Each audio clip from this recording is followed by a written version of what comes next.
Last summer's epidemic was difficult.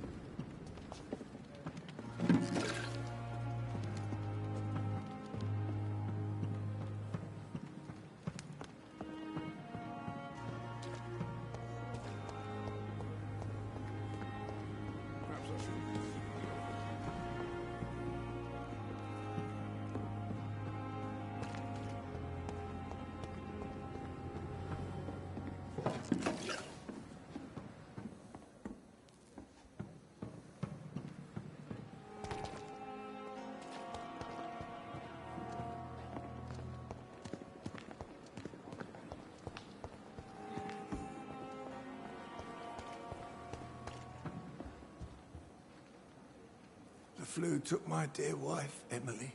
I take comfort knowing we'll soon be together again. Mr. Rainfield, that's no way to talk. You're in good hands here, and we'll be up again soon enough.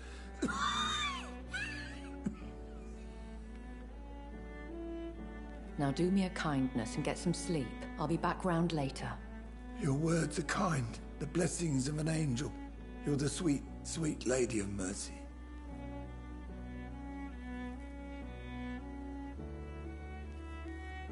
Good evening, Dr. Reed.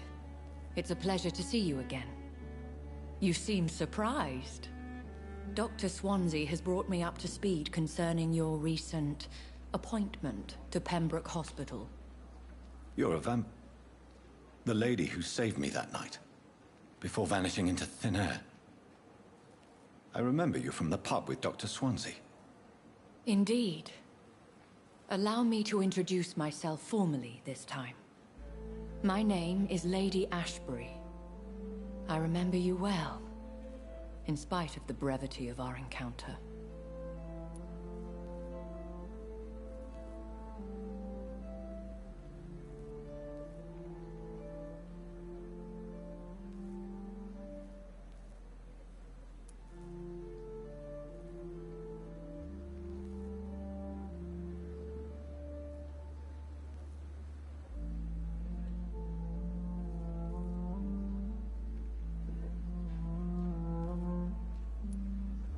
Apologies. You've taken me by surprise. I'm very happy to see you. The pleasure is mine, Doctor. I hope you're more disposed to answer my questions now. You must have countless questions, but our rather urgent matter first. Swansea has explained. My cover, if you prefer, has been compromised.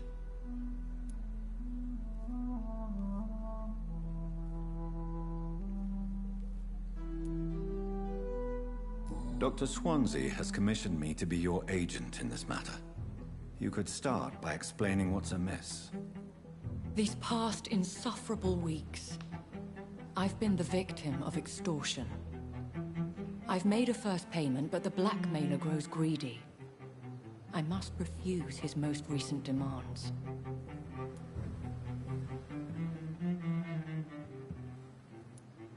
Please continue. Every detail is essential. I'm your man. My embarrassment in this matter is eclipsed only by my shame at having put the hospital at risk. The threat from our anonymous scoundrel is clear. A list of dates. My visits coinciding with the dates of suspicious patient deaths due to massive blood loss.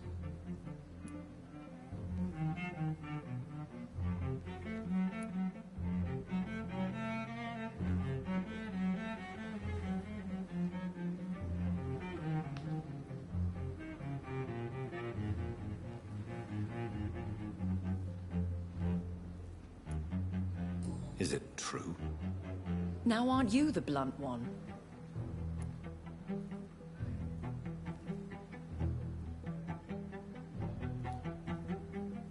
You are aware that I too know the thirst for the scarlet nectar.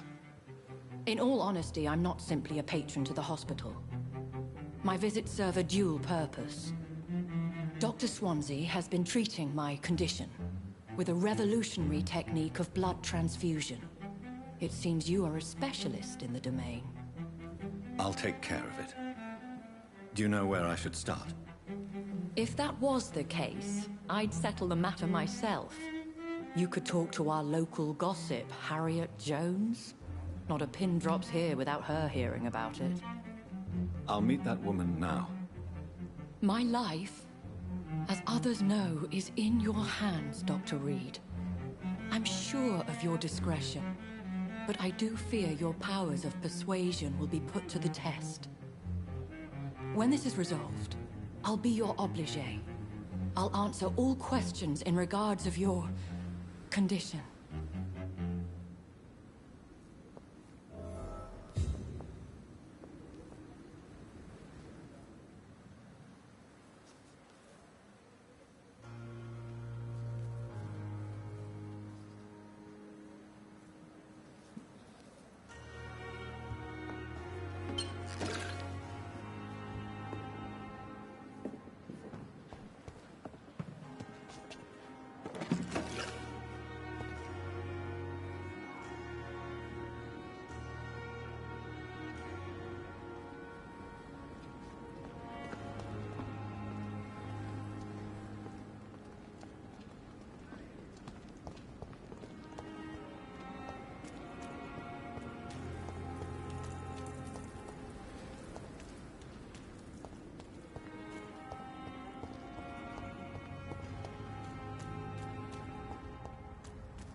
The patients are not. I wonder why the Goswicks came here in the first place.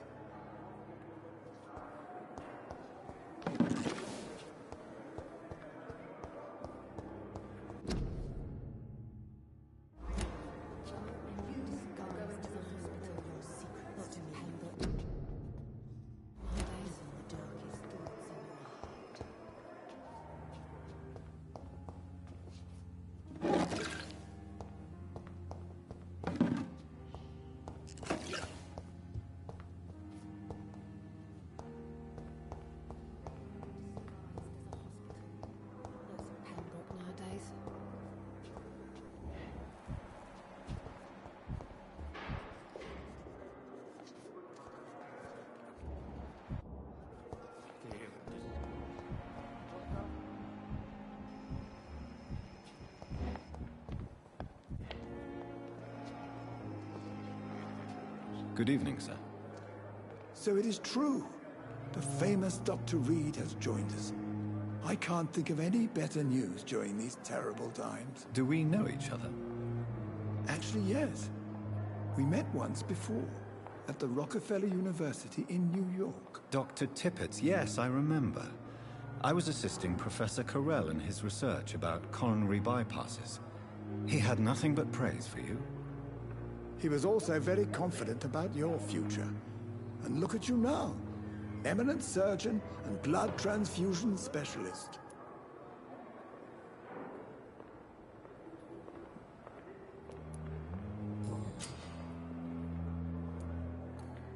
What can you tell me about the staff in the hospital? Some are really good, and others are not so good. But during this troubled period, there is no time for slander. I prefer to focus on the positive character traits.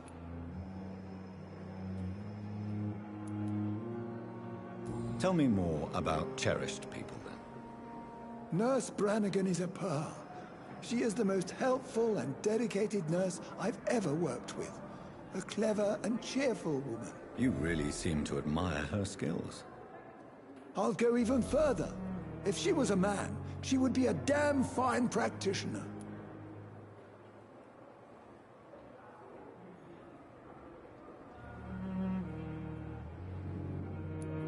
Any opinion about the management? I don't always agree with Dr. Swansea's reserve, but I must admit he does all he can to keep this facility running during this crisis. Ah, yes, the burden of command. I was fed up with this concept while serving as a medical officer. Don't get me wrong. Swansea's a good administrator. I just wish he would get out of his office down again.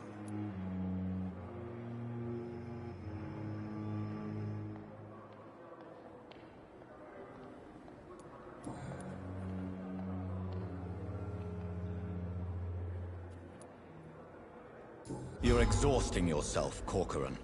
Maybe you should think about preserving your strength. No. We must keep on healing all those poor souls. We are the last rampart before chaos. Once more, unto the breach.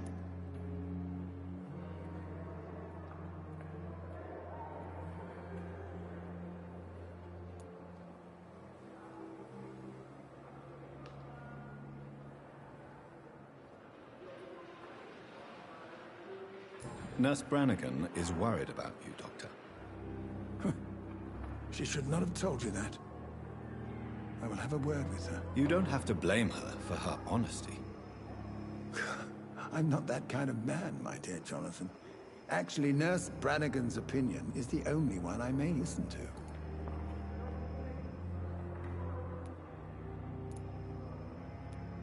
You're exhausting yourself, Corcoran. Maybe you should think about preserving your strength.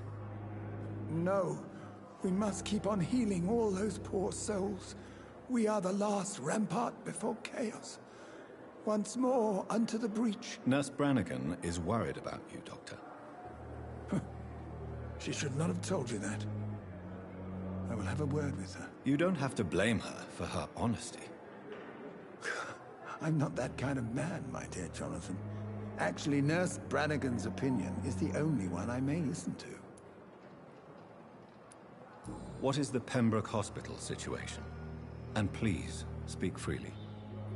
This hospital is not exactly the best of London. I'm sure you are used to working in a better environment. It's not exactly the best situation in London either. I can't have expected this hospital to be prepared for what was to come. Don't be misled by appearances, Dr. Reed. This hospital does not lack talented people. It just lacks hope.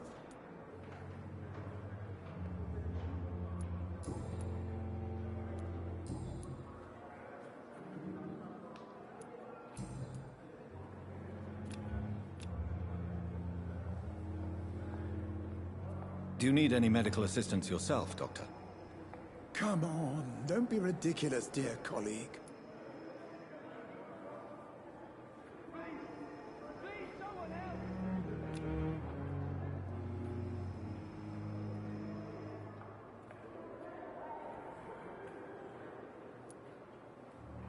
Have you heard of any underhand dealings going on in this hospital? I have no time for such triviality, my dear colleague. We're here to save lives. Goodbye, Dr. Tippett.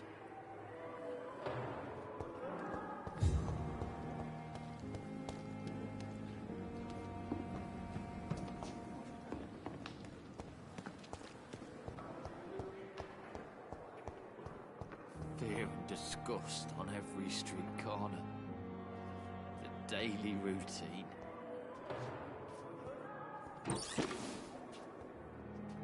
Good evening, sir. Can I help you? Unless you're here to fix my face. No. I don't think you can help me. I'm Dr. Reed. I've recently taken the position of head surgeon here. War injuries, am I right? You guessed right, Doctor. German shell took my pretty little mug right off. But they still call me Thomas Elwood.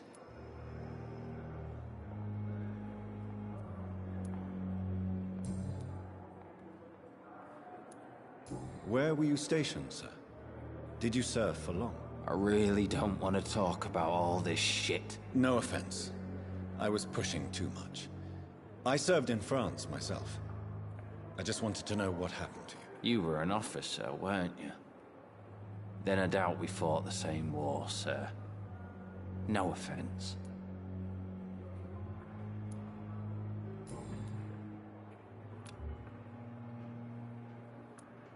Have you heard rumors of underhand dealings in the hospital? If you want to know what's going on here, you better talk to Miss Jones. She knows everything. Especially what she shouldn't. Goodbye for now, Mr. Elwood. Damn. The pain. Simpletons, these nurses. Bred with no respect. Good evening, Mr. Hampton. How do you feel? Dr. Reed, is it? Oh, sir, I must apologize for my behavior. What do you mean? I was not myself in the factory. Fear and exhaustion made me say awful things to you, I'm afraid. You remained perfectly nice and polite.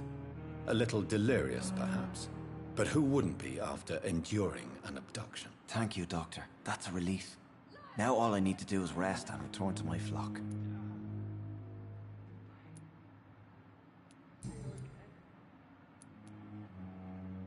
How did you end up in William Bishop's den? I had received alarming news about his recent behavior. I went to his place and he refused to let me go. Why did he abduct you? William was an alcoholic. His addiction suddenly changed to blood. I don't know why. Just like a patient I met here. This Miss Hawcroft. You dared to enter this awful place alone. You're a hero, Mr. Hampton. Or a fool. I'm just a man trying to help his friends, Dr. Reed. William Bishop was a conflicted soul, searching for light. Do you know Tom Watts, the bartender from the Turtle? I met him before I found you in the canning factory. Tom? Yes, of course. Always the helping hand, good old Tom. Without men like him, corruption and despair would have wiped out the East End long ago. Who should I avoid in this part of town, then? Any particularly evil figures? Not really. Most men and women are just doing their best. And it's not my habit to speak ill of people I know, Doctor. People are still in despair. How could it be otherwise? The authorities have left us all to rot in this contagious nightmare. No drugs, no advice, nothing. It's a damn shame. What is the general situation in the East End docks? The situation has always been tough, with a lot of tensions between the gangs and the dockers' trade union. The wet boot boys are very nervous since they lost their leader.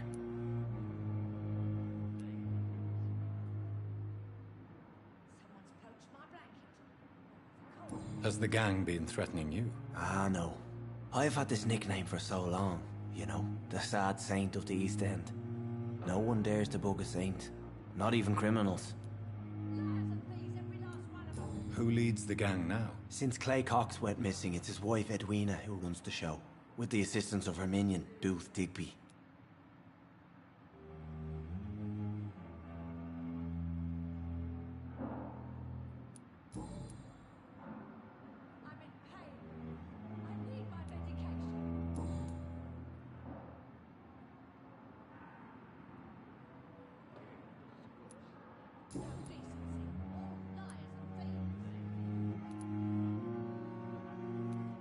What do you do for a living, Mr. Hampton? I can't help but notice the cross around your neck. I manage a night asylum for the poor and homeless of the docks, and I try to guide the lost and hesitant on the right path to our Lord.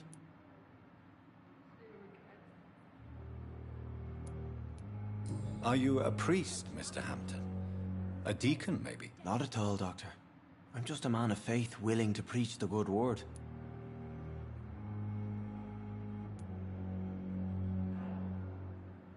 Why didn't you use your cross against William Bishop?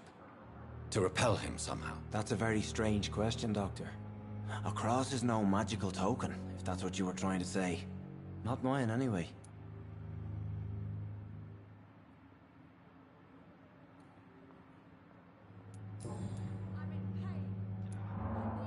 How do you feel, Mr. Hampton? Medically speaking, I mean. I feel exhausted. Beyond exhaustion, actually. William drank so much of my blood in his madness. I feel empty. You're in good hands here. Dr. Swansea is well versed in blood transfusion, and I'm sure he'll take the best care of you. Thank you, sir. I believe all I need is rest. And then I can go back to the people who need me.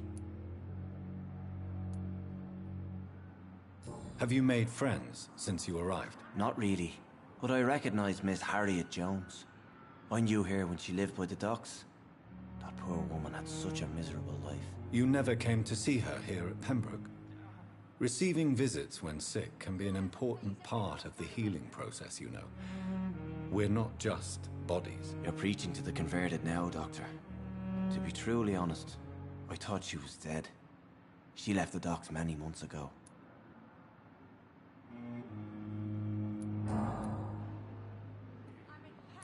Goodbye, Mr. Hampton. We'll talk again later.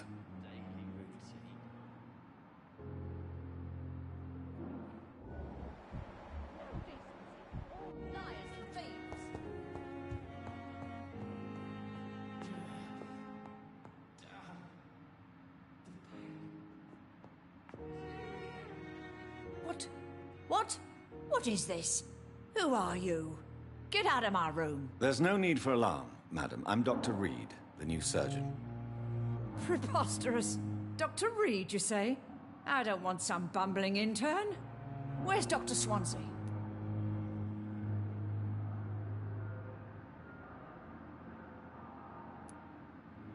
Please, calm down, madam. I assure you that I am highly qualified. I'm just back from war duty. How brave. Threatening an old defenseless woman. You know how long I've been a patient here? You've picked the wrong fight. I'm Harriet Jones. Harriet Jones? Indeed. I've been meaning to have a chat with you. You know what goes on here better than any other patient, I gather. Oh, better than any patient, nurse or doctor.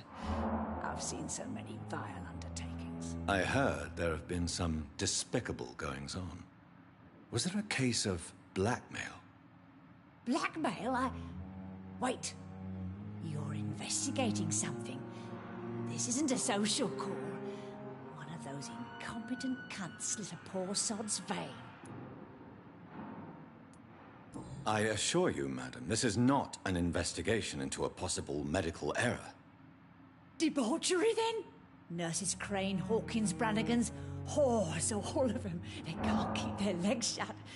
I've seen them scratching slutty sores. Really? Well, if you have irrefutable proof, I'll not have the staff behaving in such a manner here. This is your business, Doctor, not mine.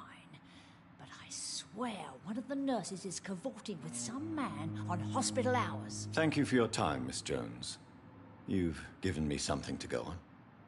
See you on the next round.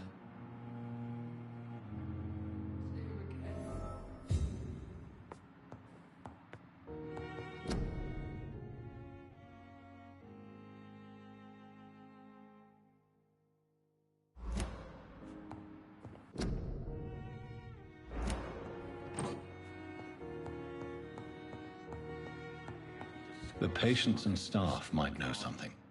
I'll start my investigation with them.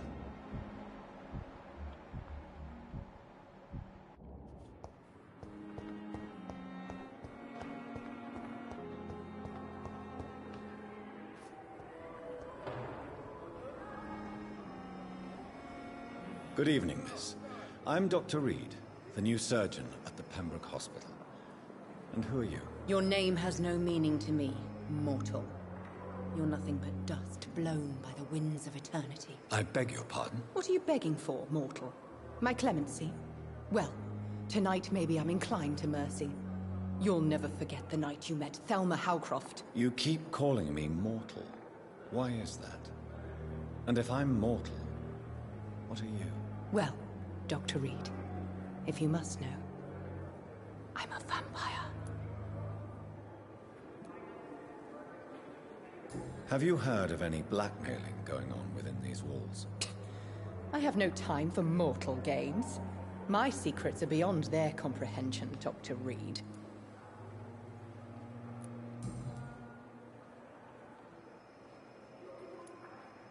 I'm assuming you must be a patient here. Am I right, Miss Howcroft? It's only a cover, to hide from my enemies. I can leave whenever I want. As a woman, a spirit, fog, or bat.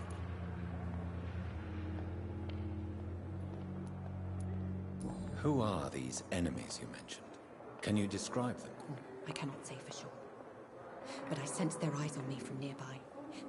I feel them watching me every time I visit the garden near the morgue. The staff here are not your enemy. They're here to help you, to care for you. I'm not speaking of the doctors in white. I'm speaking of the men and women who hunt me. For I am a vampire. I see. Don't worry. These people will not find you here. I'll personally make sure they leave you alone. Thank you, mortal. But do not interfere with them, for you are no match for those that hunt me.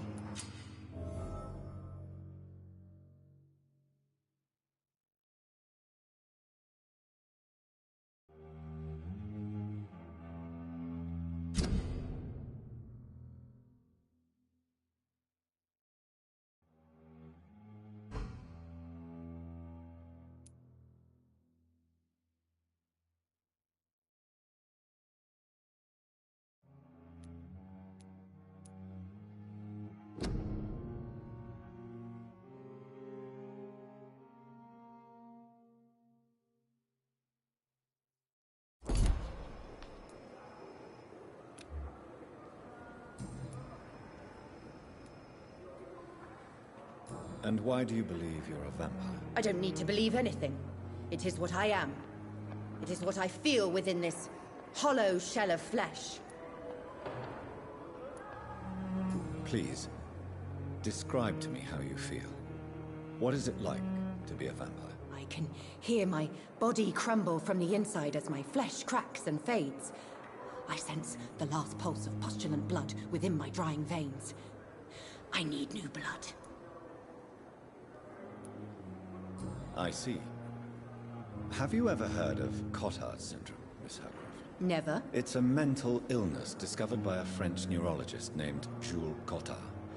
The affected patients are delusional. They believe that they are putrefying, that they are dead, a ghost or a ghoul, or in your case, a vampire. Delusional, you say? Oh, sad and petty mortal. You can't even begin to understand the concept of immortality. And you think it is I who am delusional. Ela só é dodói da cabeça, ela não é uma vampira. E boa noite, salve, salve galera que tá na live aí. Não esquece de deixar aquele like maroto, valeu.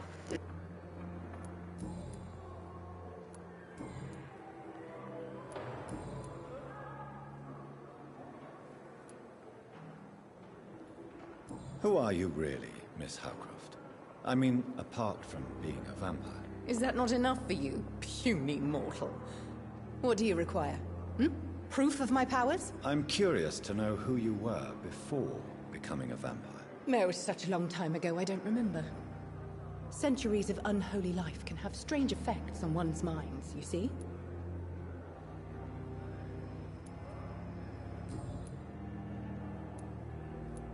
I'll leave you, Mistress of the Dark, to your nocturnal activities.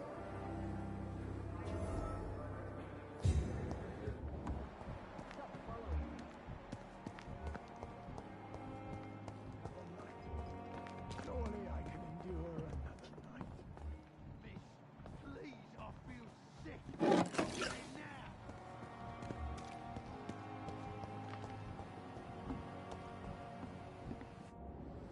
Good evening, Mr. Cox. Dr. Reed. Still working at night, I see. I like that. And why is that? People who don't sleep at night always seem more alive to me.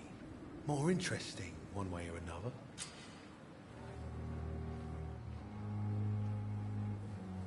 You're lucky to be alive, Mr. Cox. I hope you're starting to take better care of yourself. This place is full of sickness and decay. How could I get better in such a dump? Consider yourself lucky that I'm treating all of my patients equally. But don't push your luck. Don't play the innocent with me. I'm sure you have good reasons to act this way. And also weaknesses that can be exploited. Have you heard of any underhand dealings going on in the hospital? Blackmail? That's not my style. Too risky. The black market, though. Now that's where the money is.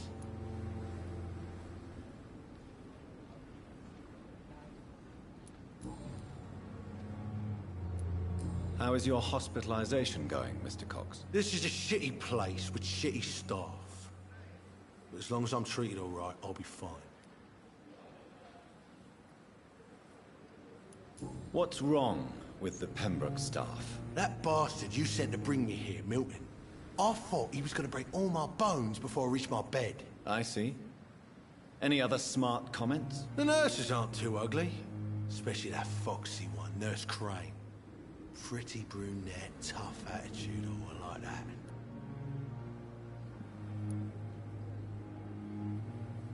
What's wrong with the hospital? Come on, Dr. Reed. The place is a dump. Smelly, sad, and dirty. But you're alive thanks to the efforts and dedication of the staff here, aren't you? What are you expecting, a medal? I thought that saving lives was just part of the job. Must be an unsatisfactory profession at this time, I'm sure.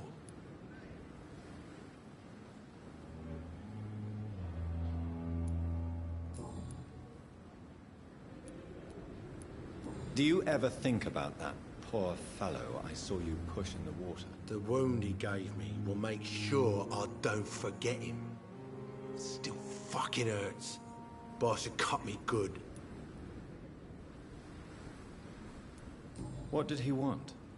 Revenge? I recently had to kill his brother. Poor arsehole thought it would be easy to return the favor.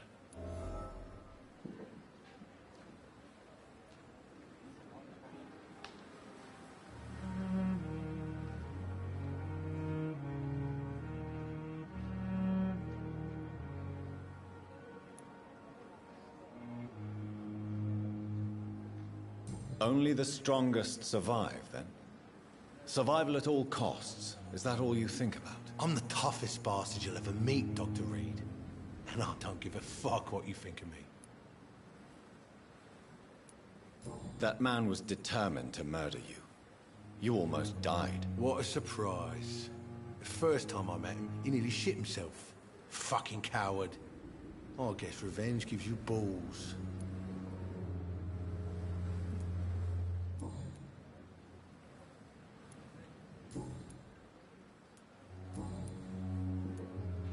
How long do you think you can escape the law, Clay? I know this city like the back of my hand, Doc. I know its streets, who to pay, who to avoid, and who to bully.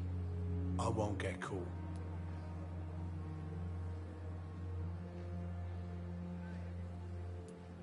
If blood and violence is all you understand, I'm sure it won't be long before you meet them, Mr. Cox. I ain't afraid of death.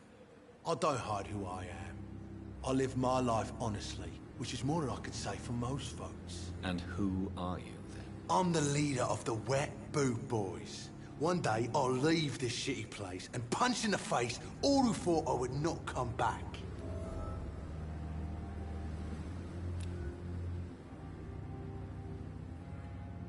You're lucky to be alive, Mr. Cox. I hope you're starting to take better care of yourself. Of course. The sooner I'm able to leave this damn place, the better.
I'll leave you for now, Mr. Cox. Jesus, I've never seen so many people die at the same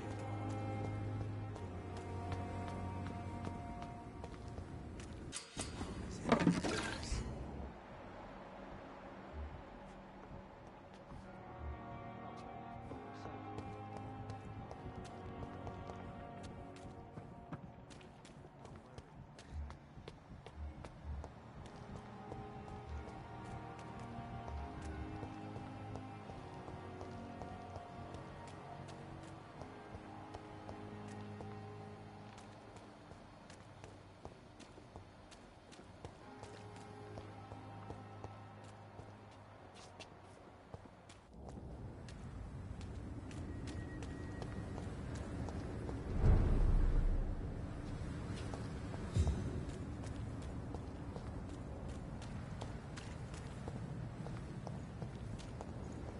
It's an leech!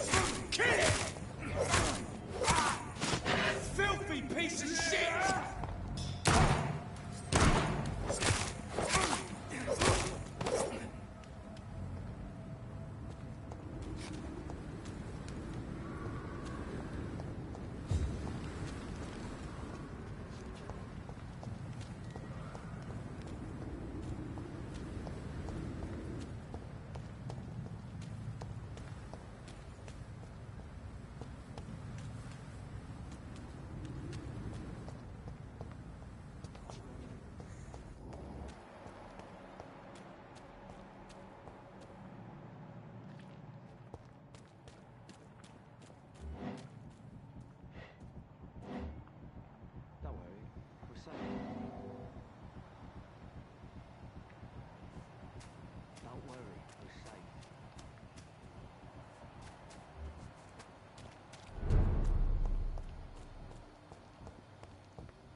You're sure you don't come back with me?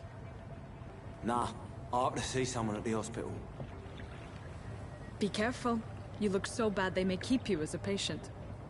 Fuck 'em. I don't like hospitals. Or doctors. Well then, when you go back to Whitechapel, you may find this useful. What is it? A pass for a free medical exam by the best nurse available. Just read it. I don't read well, but thank you, I guess.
Good evening.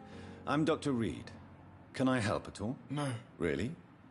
Why are you here, then? I don't want to talk. My throat hurts too much. I suppose that this pain is the reason you're here.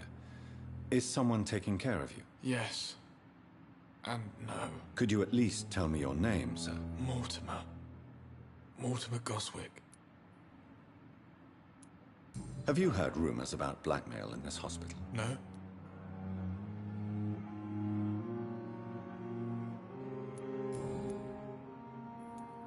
How painful is your throat, Mr. Goswick? So painful I'd rather not talk at all, Doctor.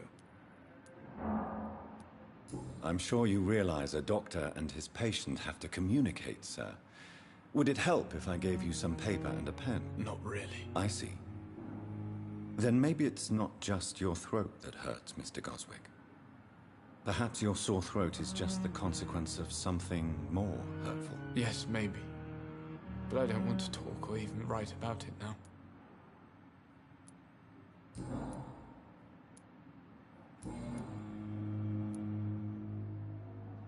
Tell me about yourself, Mr. Goswick. I don't want to talk, Doctor.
I have to go now, sir.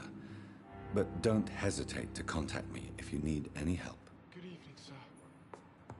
Doctor.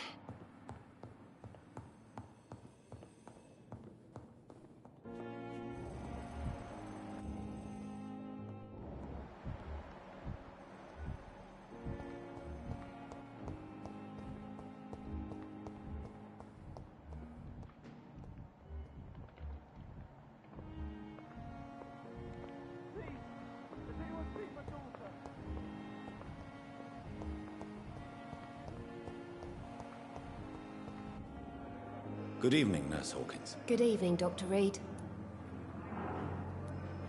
What can you tell me about the strange man visiting one of the nurses during her shift? Let me guess.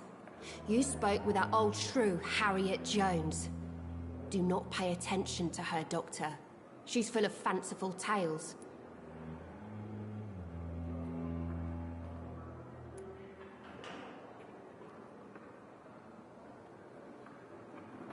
She could have been telling the truth about the mysterious man. That old witch will end up in hell soon enough.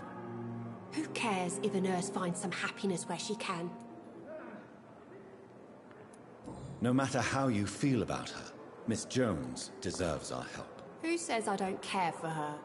Hate is what keeps that old crone alive. Do you need medical help yourself, nurse? I'm fine, really. I just need to sleep.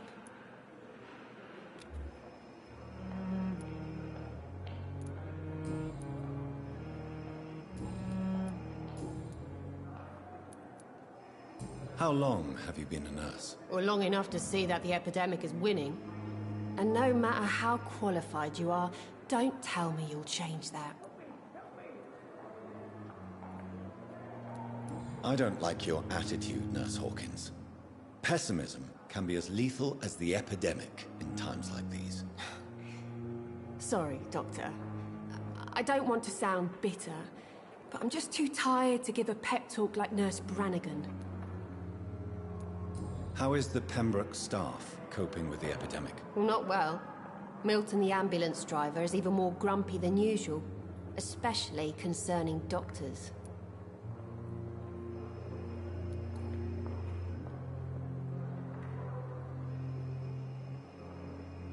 Why does Milton dislike doctors? I don't know. Just ask him. But be warned, Milton is not the chatty type. Why is Milton grumpy on a daily basis? Is it just an act? Milton's not the kind of man who's bothered about a bad reputation. whether he deserved it or not.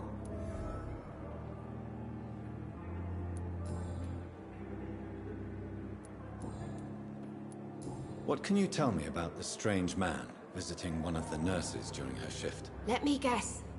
You spoke with that old shrew, Harriet Jones. Do not pay attention to her, Doctor. She's full of fanciful tales. What can you tell me about the strange man visiting one of the nurses during her shift? Let me guess. You spoke with that old shrew, Harriet Jones. Do not pay attention to her, Doctor. She's full of fanciful tales. Goodbye, Nurse Hawkins.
It's locked, all right.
Me with your disgusting hands!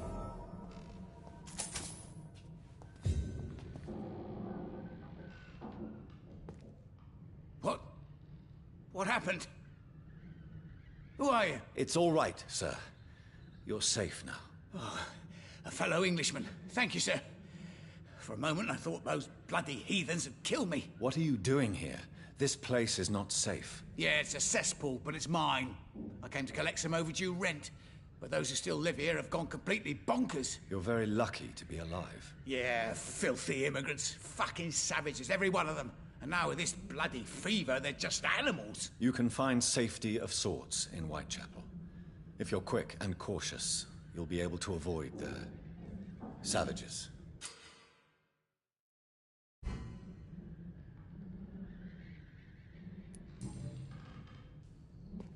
You had better return to Whitechapel without delay. It will be safer there. Safety isn't really an issue in Whitechapel, because you never are. Never have been. The old place is falling to pieces. But thank you for the advice, sir.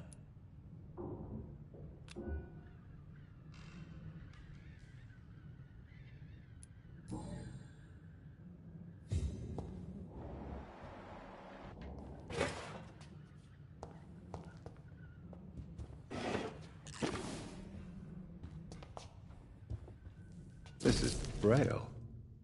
I need someone who can read this.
The flower's dying.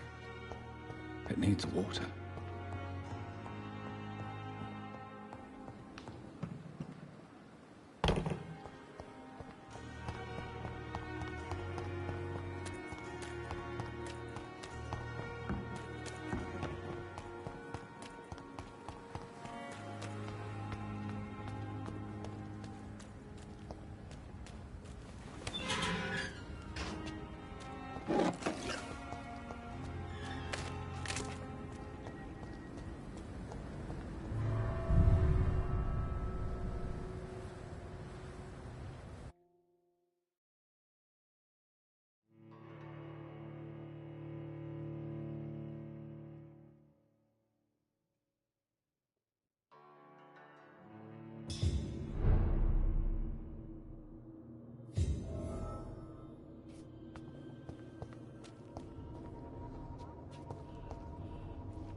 This man has been savagely attacked and dragged to the floor.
What sort of creature is this?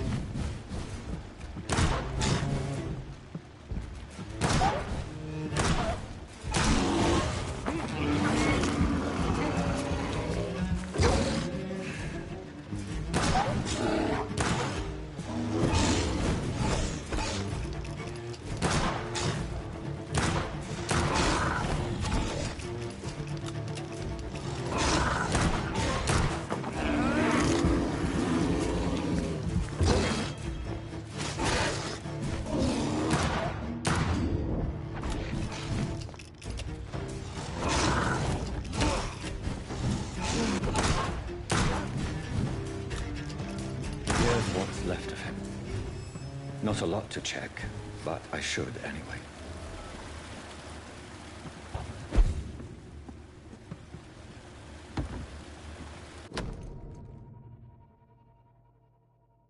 Some voucher for a free checkup.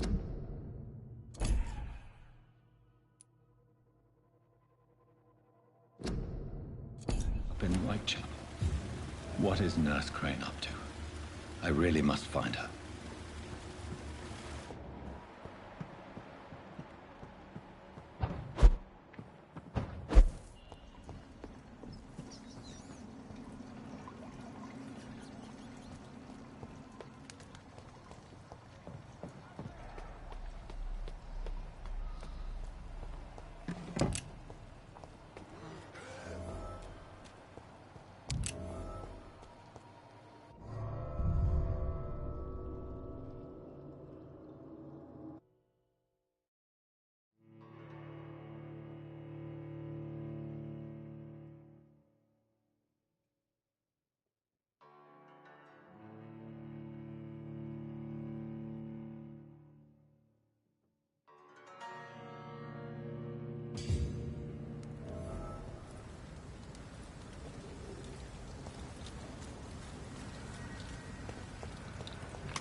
It's onto us!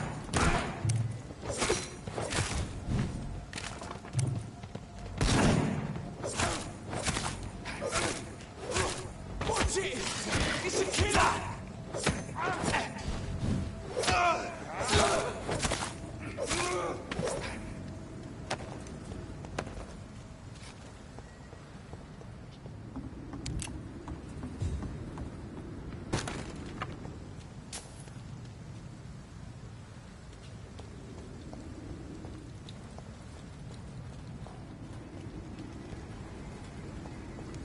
Stay back, sir!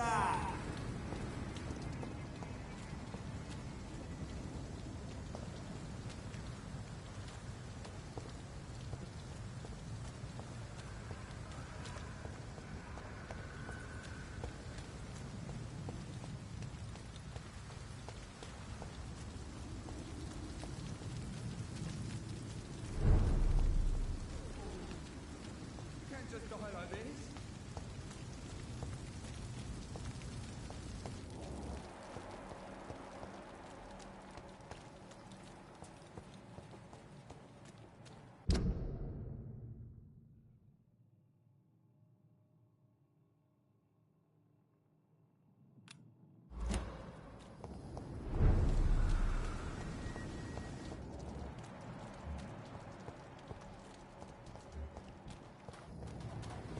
Look at it!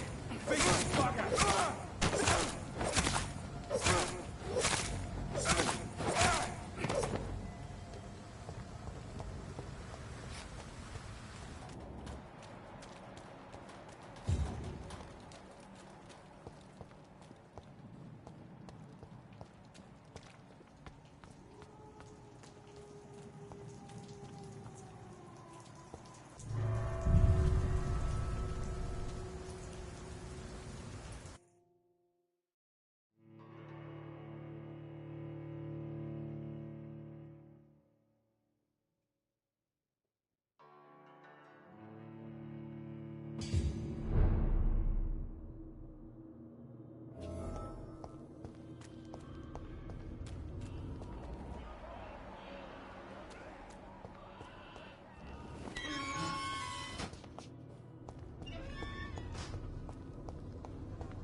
I cannot enter.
This must be Clay Cox's knife. A fine blade. No wonder he wants it back.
I can't breathe!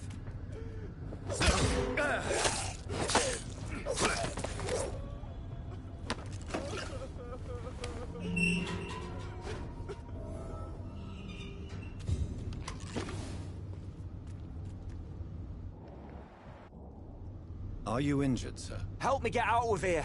I need to get out! I'm Dr. Reed, and I'd be glad to help you, but you must calm down first. Please, take a deep breath and tell me your name. Okay. I'm Oswald Thatcher. Please, I need to get out. All right, Mr. Thatcher, you're safe now. Do you think you can reach the street by yourself? Yes, I do. Good. Now leave this place and enjoy the cool night air. It's quite invigorating. I'm sure you'll feel better if you do.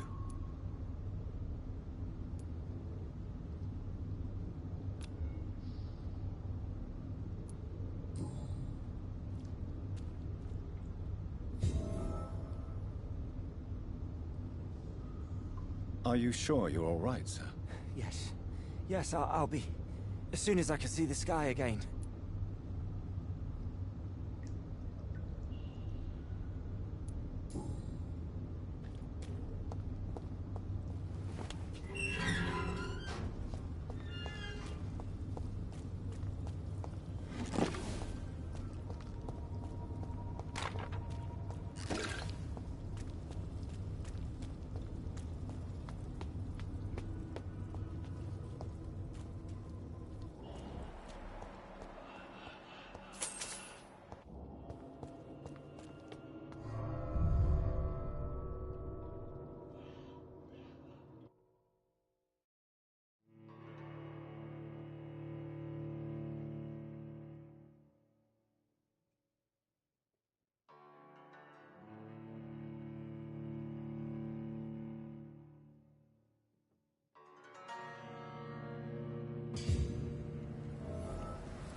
It's locked, all right.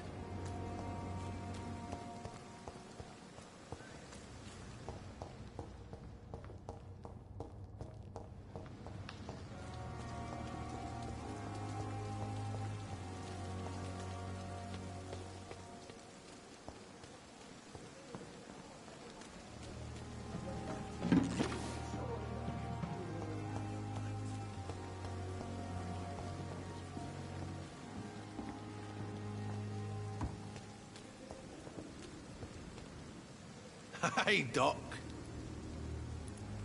I have found a gift from your wife. In that case, you'll be properly rewarded, Doc.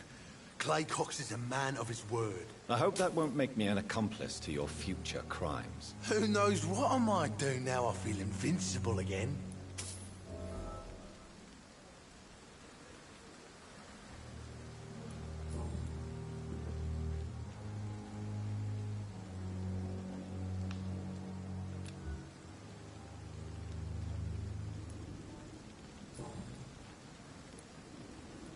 I'll leave you for now, Mr. Cox.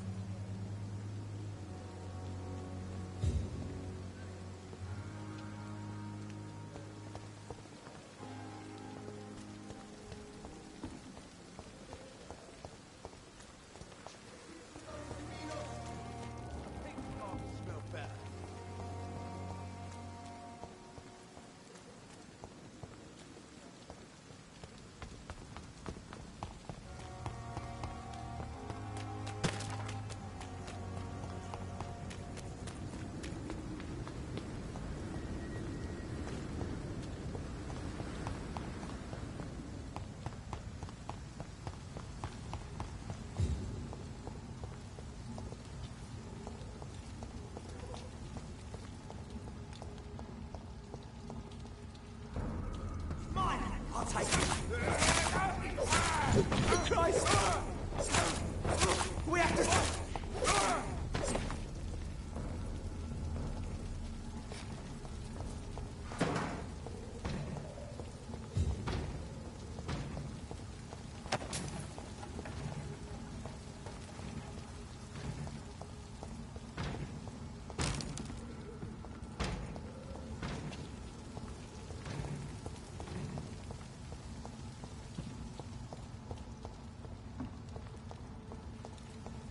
It's locked.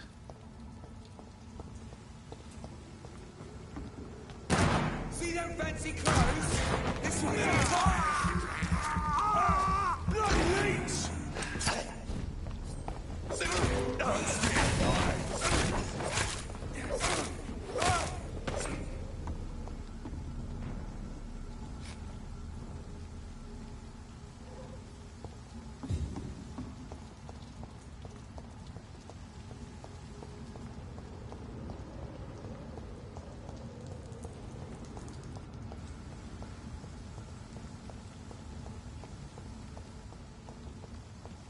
Back in the crowd!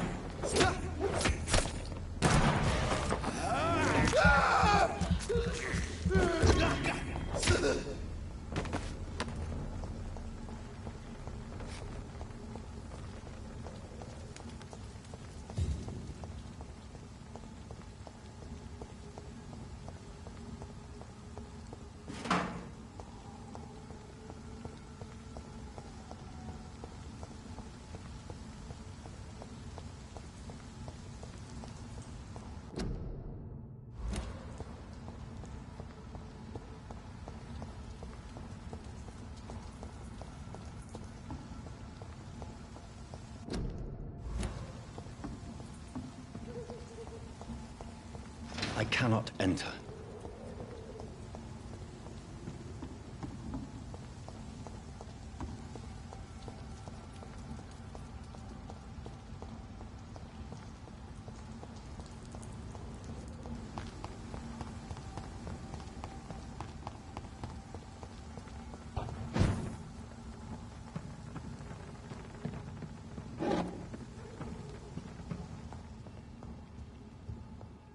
It's locked.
Stop now!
I cannot enter.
It's locked.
Turn around, sir. I'll kill you!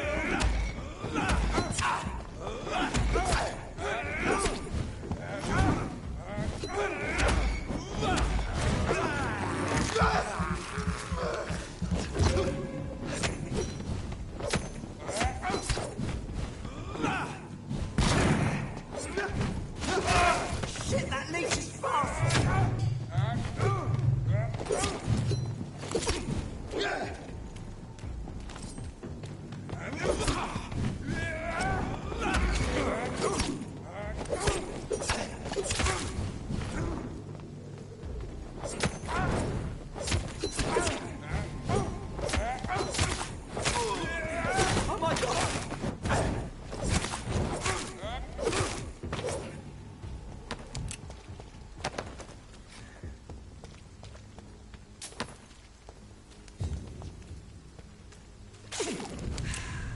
I cannot enter.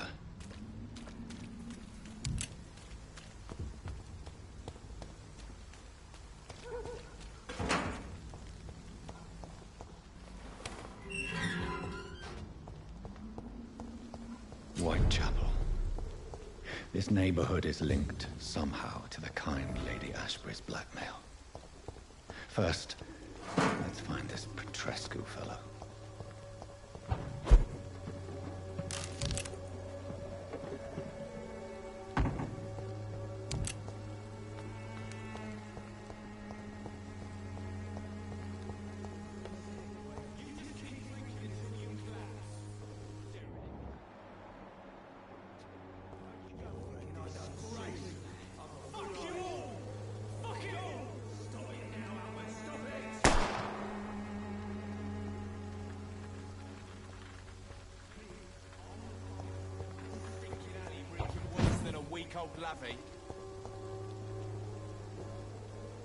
Are you all right? The bastard hit the wall next to me.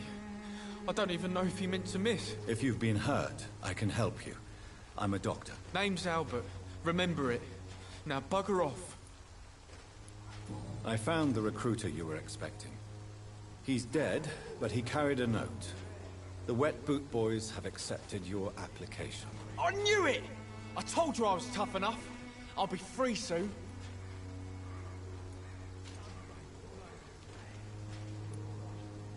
You're being manipulated by these criminals. What's worse is that you're clever enough to know better. You're all fancy words, none of which concern me. Go worry about someone else. I'm fine and I have a future here. Do you know Nurse Dorothy Crane from the Pembroke Hospital? If you know anything about her, I'd appreciate it. Never heard of her. She's pretty, I'll keep an eye out. What happened? Did you really steal that man's medication? Hey, I didn't do anything, it ain't me.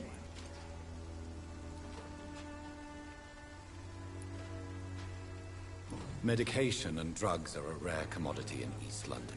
So you picked an easy target, didn't you? Sod off, mister. You ain't got no clue what's going on here. Bastard was a soldier in the war, so now he's got the right to shoot me. It's true. I'm not familiar with this part of town. Perhaps you could help me. I said sod off. Go find yourself another guide.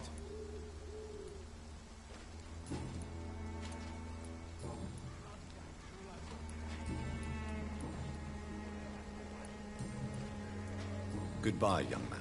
I won't end up another drunk arsehole littering the streets. It's all a bloody joke to you, isn't it? Drugs from the... What? Shooting a boy in the middle of the street. Not the best thing to do, wouldn't you say? What? You saw what happened? Who are you? I'm Dr. Reed, and I'd like to ask you a few questions, if you promise me to set your gun aside. No. Look, I'm not a violent man.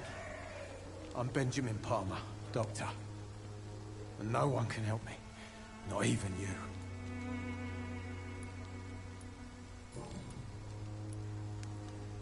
Perhaps you could focus for a moment and tell me your troubles. I'm sick, broke, and my son just stole my pills.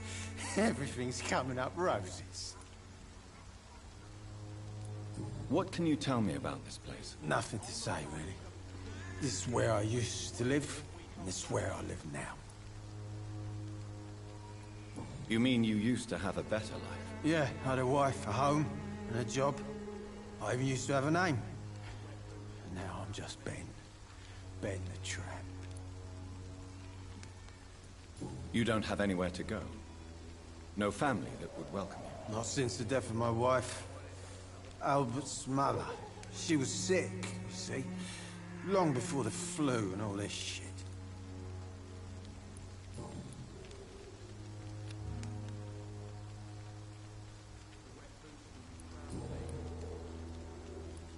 Do you know Nurse Dorothy Crane from the Pembroke Hospital? Have you heard anything? It's funny, I've been searching for her too. I need some pills.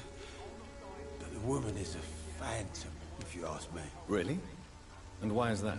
Word is she ain't real. She's a cover for some doctor who runs an illegal dispensary for migrants.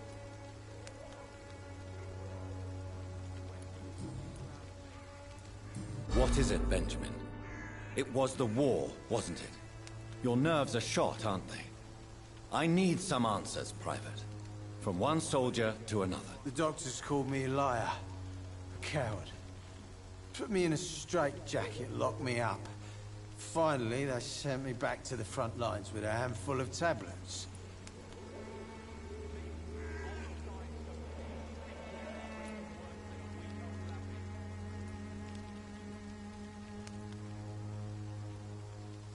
What about those we left behind, face down in the mud?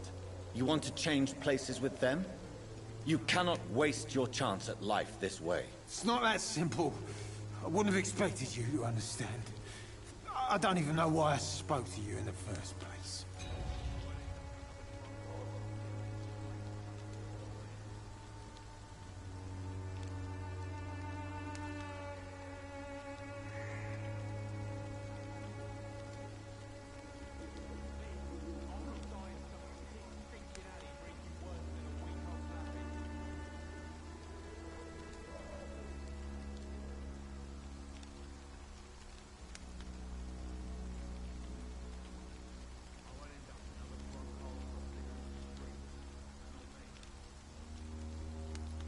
Whatever the boy did, I'm sure he didn't deserve a public execution. I swear I didn't want to hit him. It's just that I'm sick in the head, you see, and the boy just frayed me last nerve.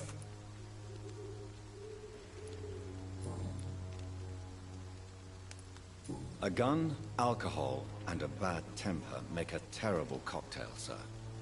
Goodbye for now.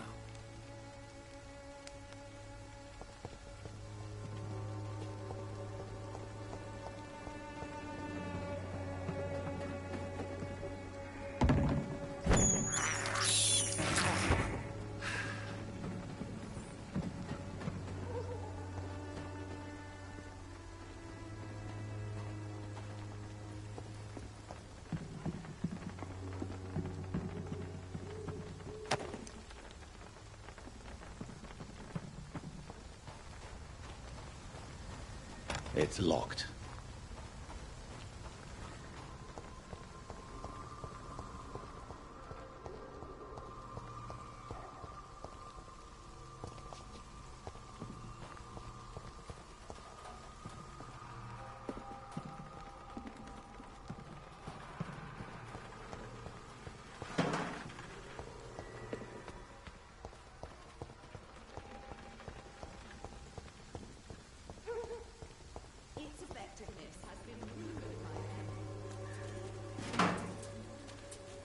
Distribute flowers at this hour of night.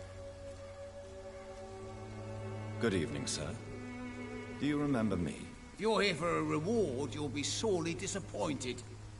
But I'll gladly shake the hand of a fellow countryman. I'm not here for a bounty. I'm a doctor. Dr. Reed from the Pembroke.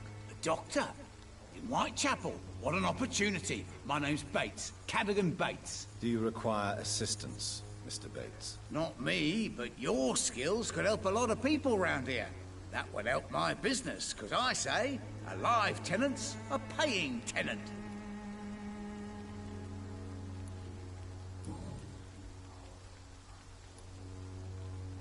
You seem to have recovered well since your attack. Do you ever think about what happened to you? Not much. It was a fucking nightmare. Savages, absolute bloody savages. Their appearance. Jesus. Made me want to puke. You'd better not come back here. I won't be around next time to save you.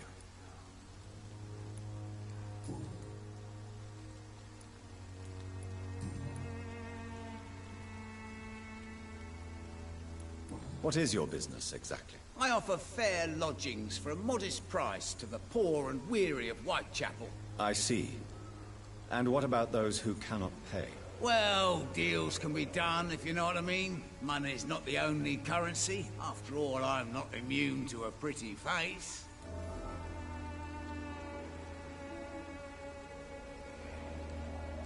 Since I took an oath to help people, can I be of assistance? Well, seen better days, that's for sure. But it was bound to happen with all these refugees about. Infecting you is probably the last thing on these people's minds. Take this, in any case. What? You give me this for free? Don't have a clue about this place, do you? I'm looking for Dorothy Crane. She's a nurse. What can you tell me about her? Dorothy Crane, bless her soul. I really should thank her someday. Tell me truthfully, why are you so thankful? By keeping my tenants alive, she's making me a rich man. Every month they live, it's more coin in my pocket. Has she treated you? No. When I need a checkup, I'd go to a bloody doctor, not some back-alley clinic full of sick foreigners.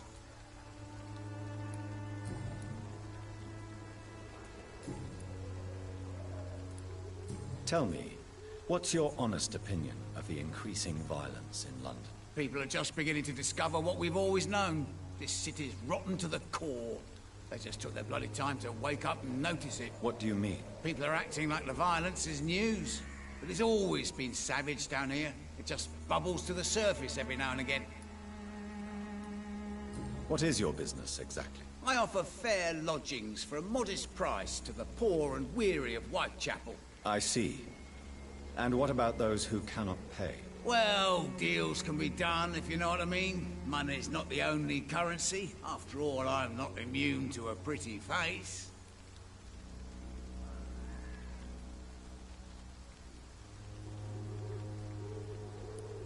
In other words, you take advantage of these poor lost souls. Begging your pardon, I thought you was a man who could appreciate the complexity of the modern world. Things ain't just black and white, you know.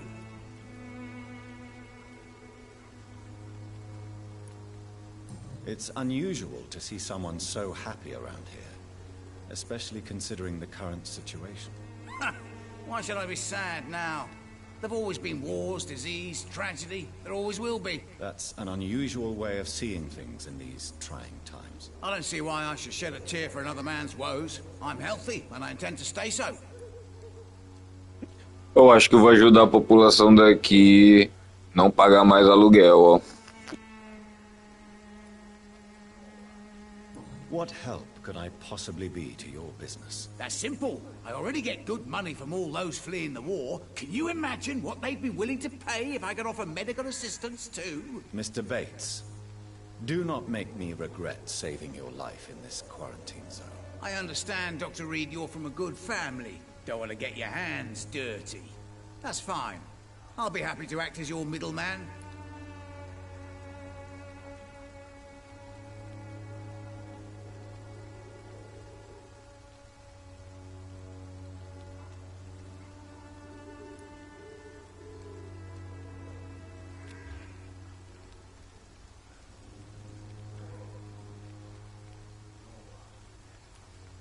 I've no interest in money. Perhaps one night I will visit you and take what I require. If that should happen, there will be no need for a middleman. So it's a no then. That's too bad. The Reed tonic could have really helped people, you know, save lives. Isn't that what you do? I mean, people buy that Swamborous shit.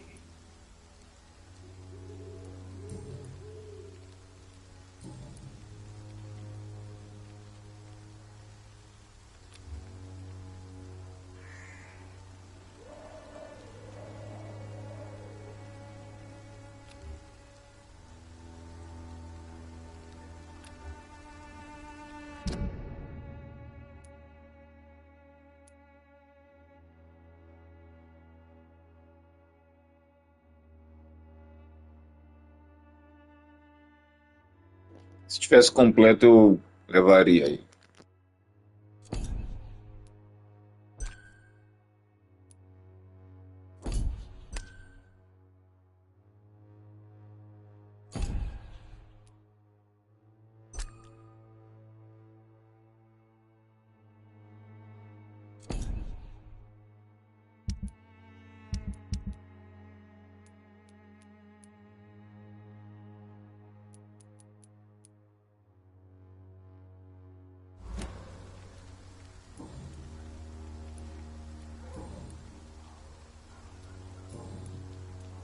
Goodbye, Mr. Bates.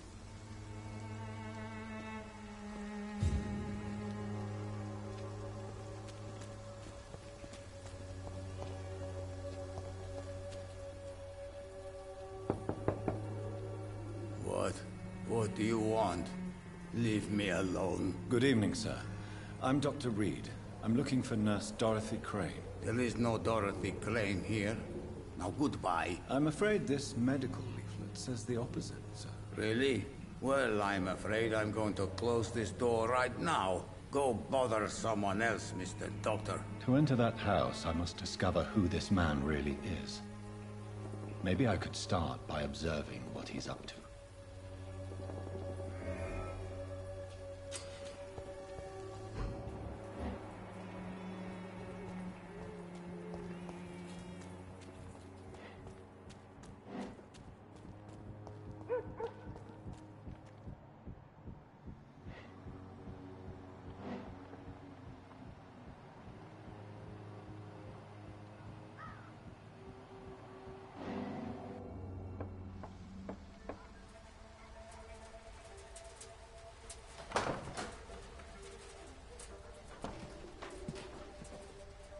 A strange man was at the door with a pass for our medical facility. I refused him entry.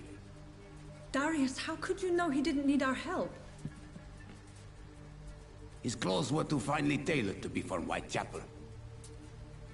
Perhaps just a friend of that stray poet who is always about. Richard Nithercott? No, not of the same cloth, this man. I suspect some machination from that journalist. Clayton Darby. Is he still asking questions? Yes. I saw him drifting around St. Mary's Church. I swear he is tracking me just downwind.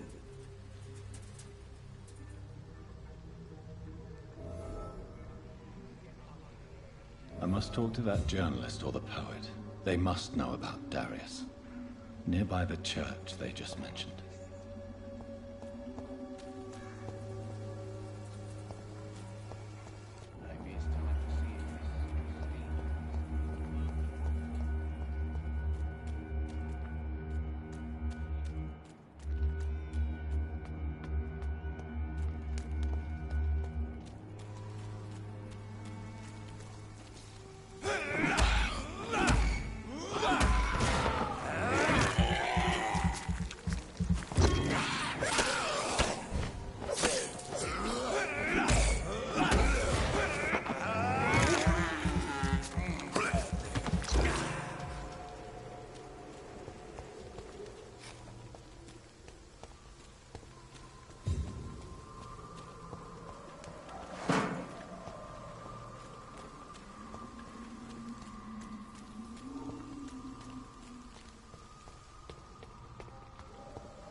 To be neighbours, for Christ's sake. I prefer not to give you another beating, Barrett.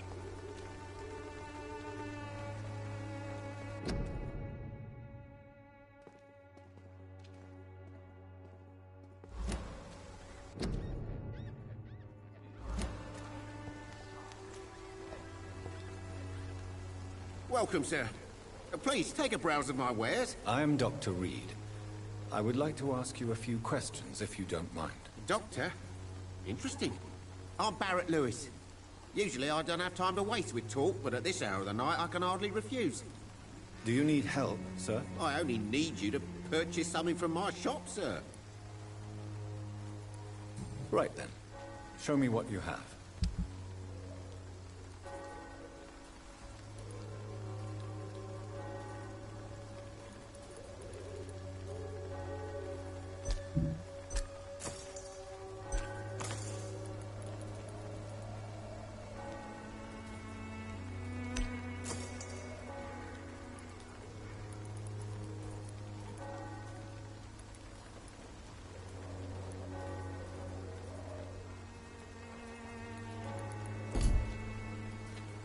Fancy buying something, sir? You never lose your focus, do you?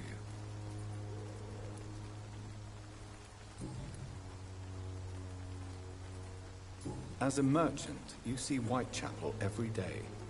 Have you noticed anything out of the ordinary recently? Well, you mean besides the epidemic, the war, and all the usual crap? As long as I can remember, this part of town has been a bottomless pit, and no sign of the bottom yet.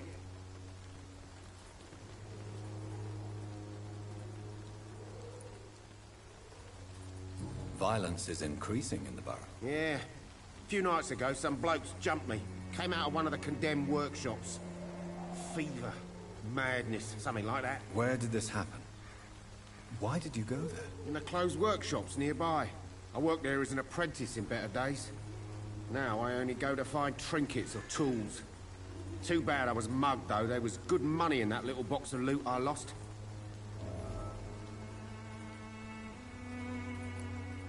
Have you been hurt? No, but that's only because I ran like hell. Those men were raving lunatics, I tell you. Not even able to speak anymore, just screaming.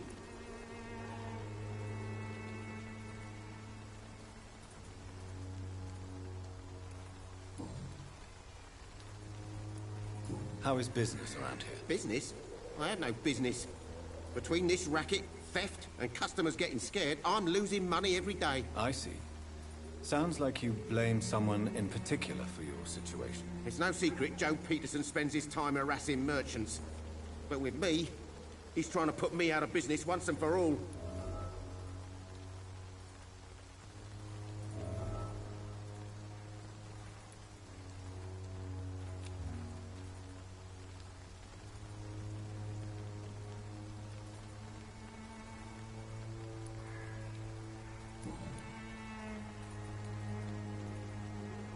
Have you heard of a nurse called Dorothy Crane? Nurse Crane? So the bitch really is a nurse, then? Always thought she was just some crafty foreigner, that one.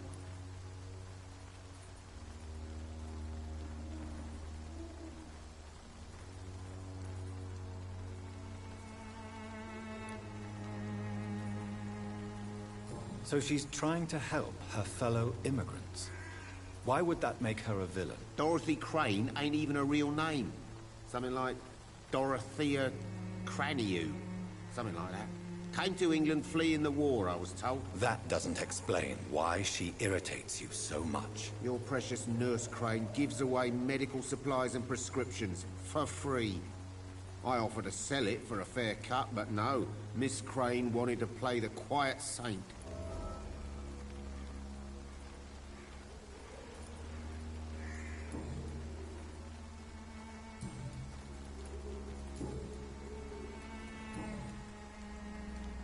Goodbye for now, Mr. Lewis.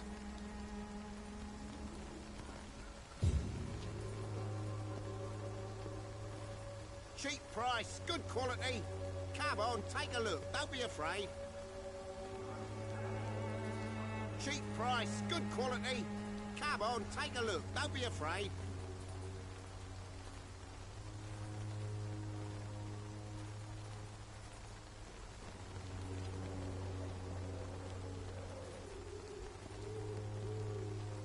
I should never have taken up my father's business.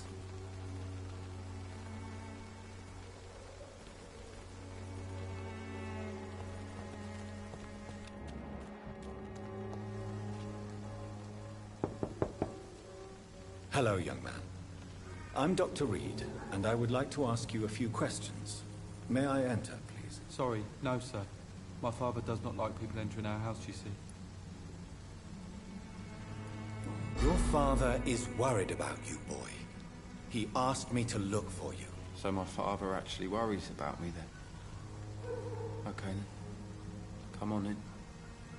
I'm Harry, by the way. É aquela história, né? Pelo fato de ser um vampiro, ele só pode adentrar dentro de uma casa, né? Se ele for convidado.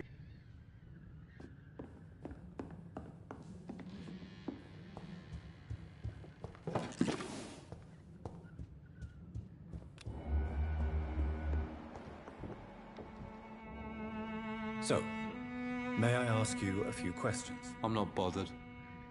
What could be worse? Do you need any medical help, young man? Yes, I do. I feel so tired. I don't know if it's the epidemic, but everything seems so hard. You'll feel better with this. But you need to get a grip, young man. Medication alone won't cure melancholia. I'm not sure I'm happy with the idea of living long in a world like this.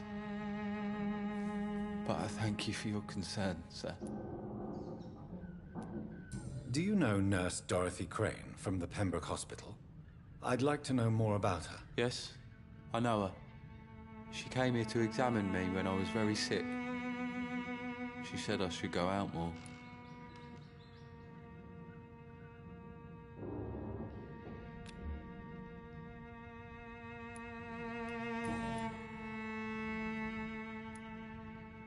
Forgive my bluntness, young man, but you don't seem happy living in Whitechapel. Why should I? I never wanted to come here in the first place. It was my father's decision. And look around you. Does this look like a nice place to live?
This place is awful, I agree.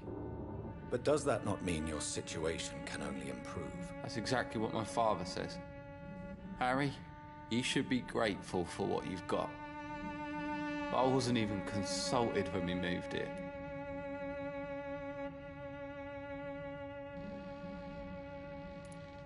If life here is so terrible for you, why don't you just leave this place? Have you ever spoken to your father about it? I don't go outside. It terrifies me so. I went outside once without my father noticing and I saw terrible things. Bloody and frightening things. So that's why you stay at home all day? For fear of the epidemic? I'm not afraid of disease or death, Dr. Reed. It's the living I'm afraid of. How do you feel? I'm fine. I mean, it's not easy every day, but I'm fine. I'm just tired of being sick all the time. If only I could be tough like... well, you know. Speaking of which, what can you tell me about your father? My father is an idiot who makes idiot things. That's all I have to say.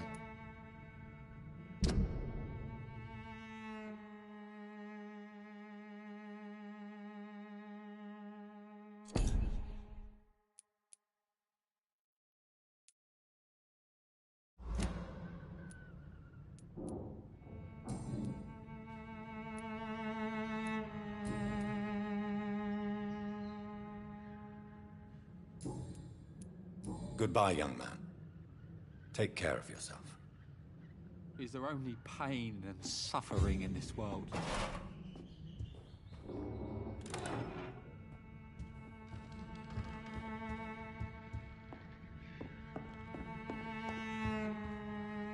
Even my dreams are soaked with gloom.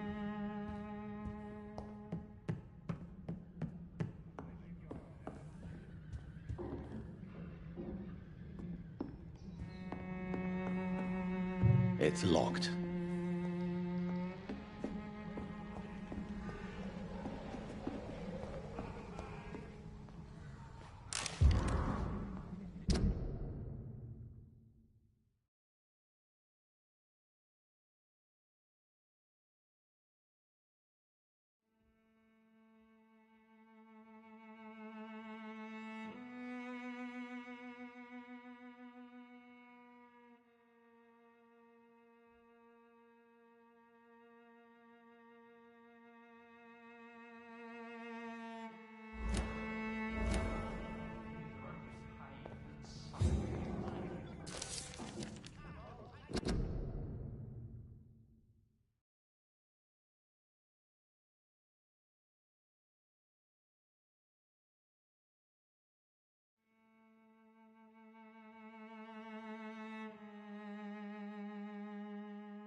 It's locked, all right.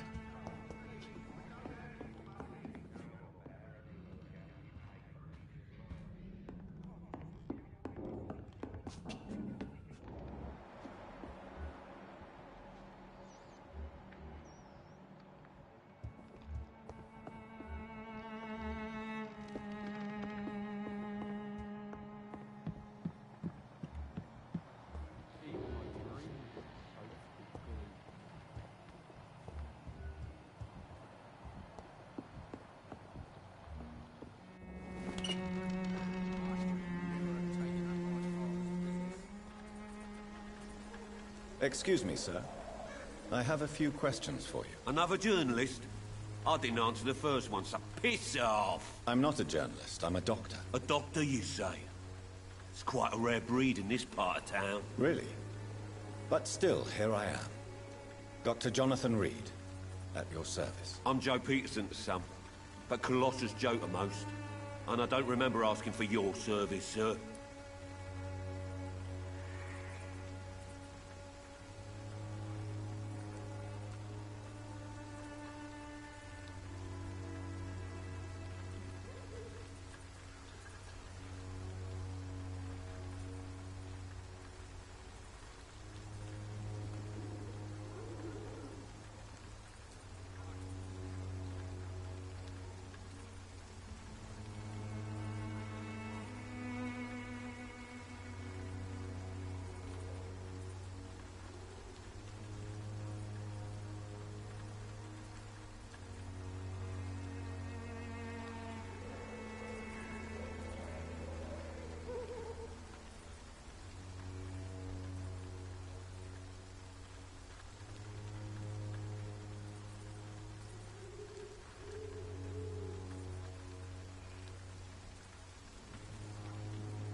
Have you heard of a nurse named Dorothy Crane?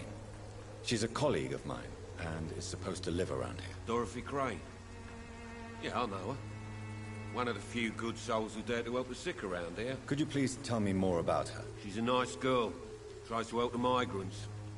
I offered to give her a hand, but she said my reputation would attract too much attention.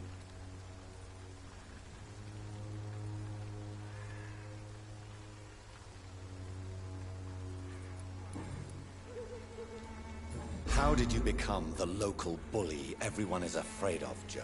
There's no pride in roughing up poor bastards. But this is the only job I've found. And it pays well, too. A job? So you're racketeering for someone else? I got enlisted by the Wet Boot Boys, a gang from the docks. I'm their muscle for their dirty work.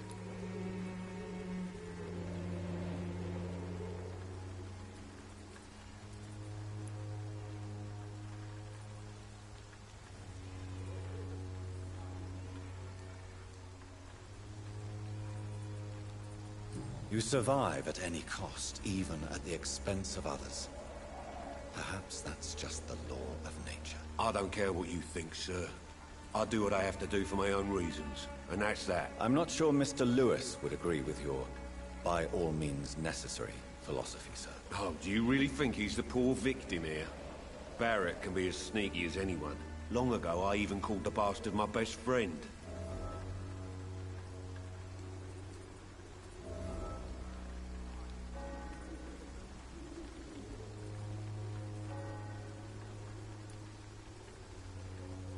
According to you, physicians are scarce in this part of town. Why is that? Not familiar with this neighborhood, are you? I guess your fancy colleagues are too afraid of being stabbed in the back. This part of town does have quite a reputation. Would you say it's justified? Totally. Look at me, for instance. I always look my opponent in the eye before knocking him out.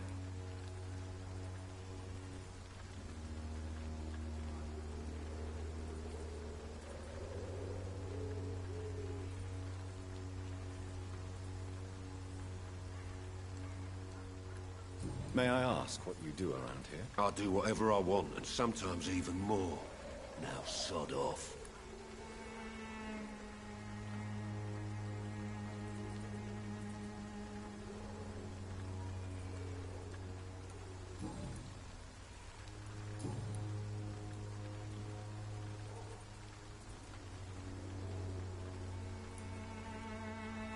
Why do you keep on working for the gang, Joe?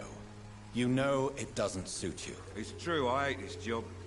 And I know I made some bad choices, but I'm a wet boot boy now. And people won't forget it. You could leave tomorrow. Start another life in another town. That's easy for you to say, Doctor. We are poor. My son's weak. And there's no way he'll endure another disappointment. Harry doesn't seem happy living in Whitechapel. Why did you make him come here? I've always put my son's interests above everything else. Whatever he may think. Our house is small but affordable. The walls are thin, but the door is solid. You really love your son, don't you, Mr. Peterson? He's my pride and joy. Even if he hates me for the choices I make and pushes me buttons more than he should.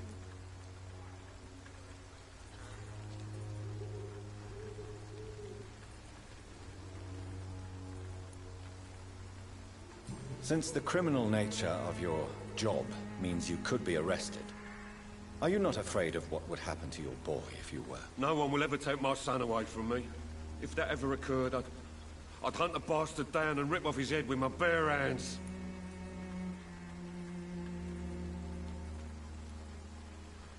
Do you have any regrets? Only one. Not to have my beloved wife by my side. She died when Harry was little. My sweet Jane. She gave the boy confidence.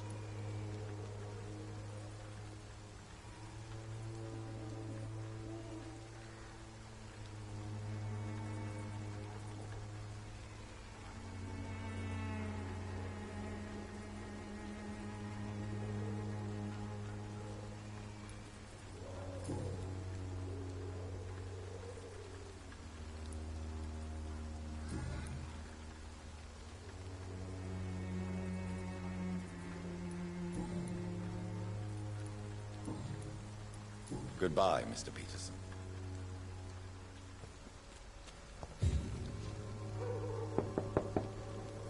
Good evening, Harry. May I come in? Sure. Sure. Even my dreams are soaked with gloom.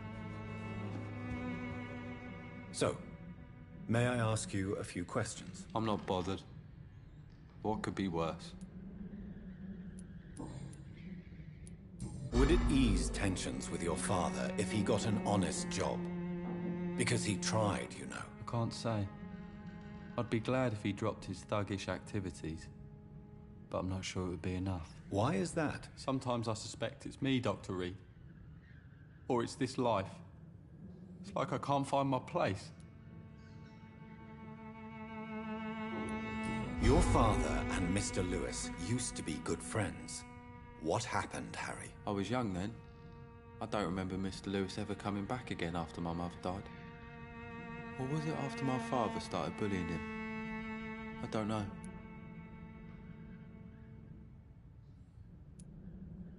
Have you tried speaking to Mr. Lewis about it? I don't go out often, but yes. And he scolded me and told me to leave him alone. I guess my father frightens him too much.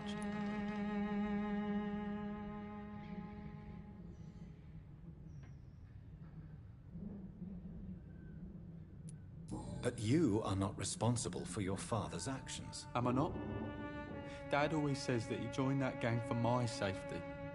So if I wasn't born, people wouldn't be worrying about Colossus Joe.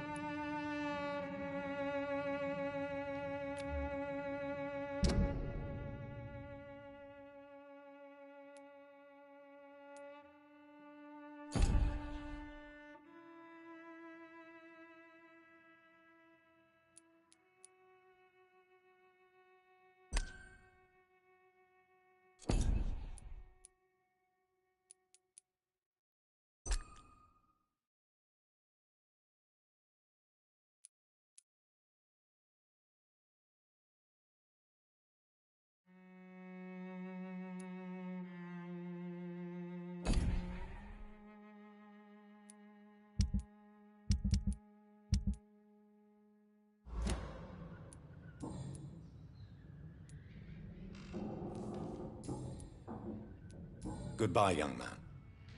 Take care of yourself. Se eu não me engano, ele não é filho desse cara aqui, ó. Ele é filho desse outro ali, o Sr. Lewis. Quando a mãe dele morreu, começou a discussão justamente por conta disso. O Sr. Lewis queria contar que ele é filho dele, né? E o outro, por ser meio que o brigão, né, da parada toda, falou que como ele que criou e tal.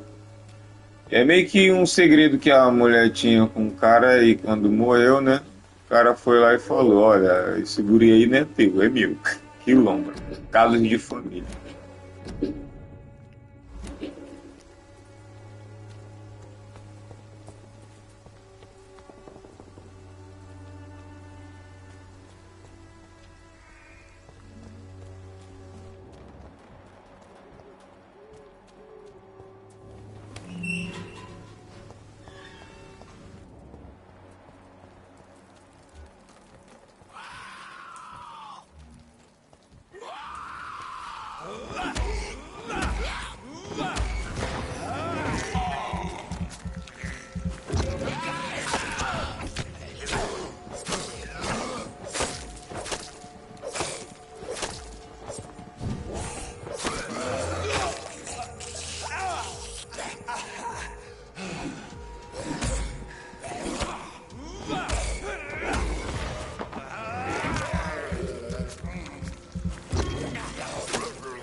Oh, Camellia, the silent flower of Whitechapel, an angel made flesh. Good evening, sir. I'm Dr. Reed. I would like to ask you a few questions. Please be my guest. Although I may not be the best informant regarding this part of town, my words speak about that which the eyes cannot see. Really?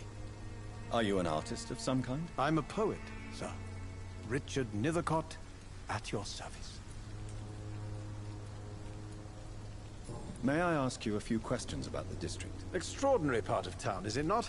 I'll be glad to help you, if I can. What can you tell me about an old man called Darius? Darius Petrescu? Yes, I know him. At first, I thought he was only a small publisher. I invited him to publish my work, but his reaction was pretty clear. Not interested in your talent? Darius is an old political activist who takes delight in printing tracts and lampoons. Those communist activities only require mediocre writing skills.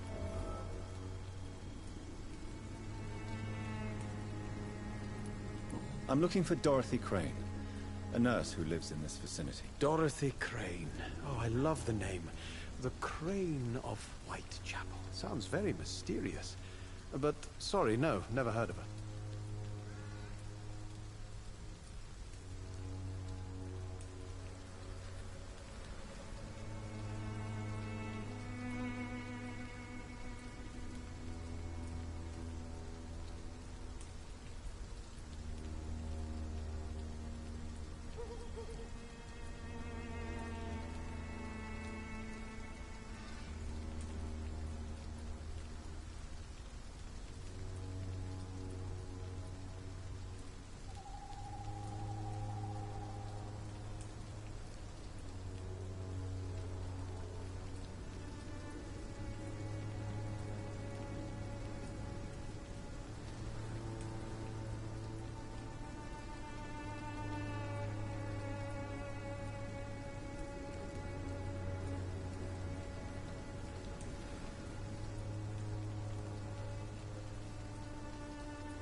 Do you need medical attention, sir? It may be wise to let you prescribe me something. I don't feel like I should. I understand your appetite for words and macabre beauty, sir.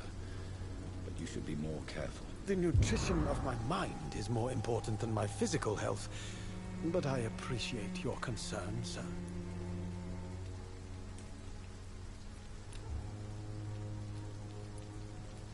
May I ask you a few questions about the district? Extraordinary part of town, is it not? I'll be glad to help you, if I can.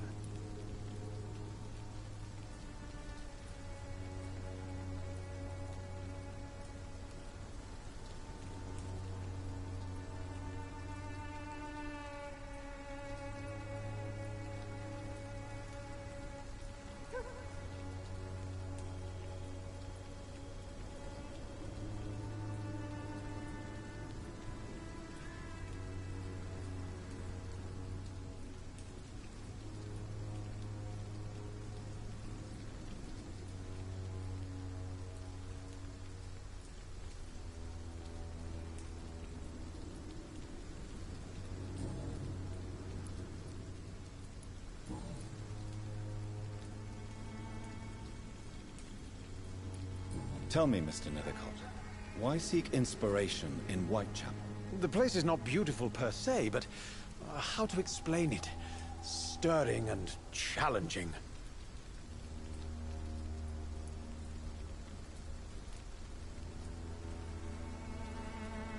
Do you not think it a little morbid? On the contrary, sir. Whitechapel is full of life, full of beauty. Just like my dear muse, the wonderful Camellia. What can you tell me about Camellia? Not much. And that's the beauty of it. She can't speak, you know. She's a locked mystery who exhales kindness and sweetness.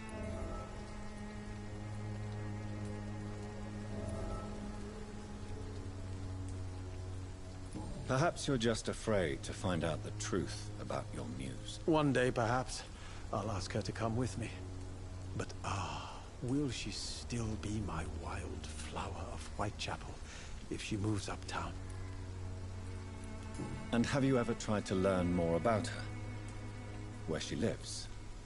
How she survives? Whom she may know? Maybe I prefer she remains an enigma.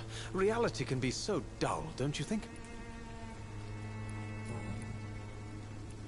In what way, exactly? The struggle by gaslight, the barren smiles, and the added hunger under the rain. If you say so. Such vibrant antagonism and vivid paradox. The stripped humanity raged across each street. Vivid, of course, yes. And what about the poignant distress? Oh yes, the poignant distress. You see what I mean, don't you? That's what I want to write about, and that's what Whitechapel is made of.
I'll leave you alone, sir.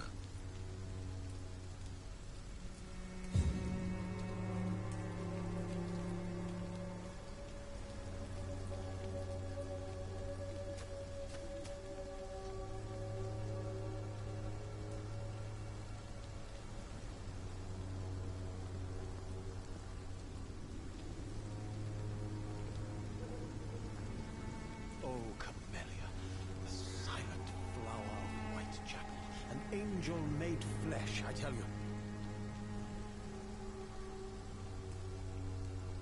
Morbidity can breathe its own beauty and grace.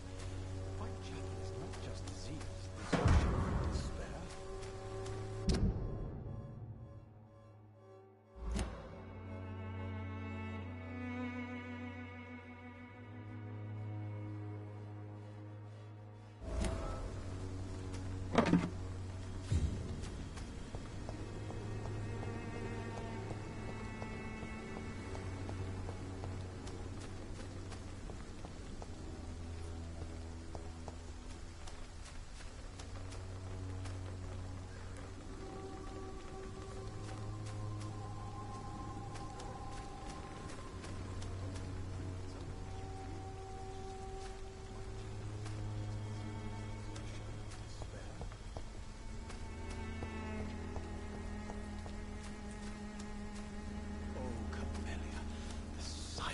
Flower of Whitechapel, an angel made flesh, I tell you.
but I'll be gentle.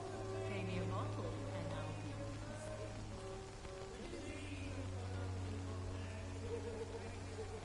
I'm cheap, and I'm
Excuse me, sir. Are you familiar with this part of town? Name's Clayton Darby, reporter. Sorry, I'm new to Whitechapel. But perhaps you could help me since you're a journalist. My name is Jonathan Reed. Dr. Reed, the famous surgeon. I'll gladly help if I'm able, sir. Goodbye, Mr. Darby. Farewell.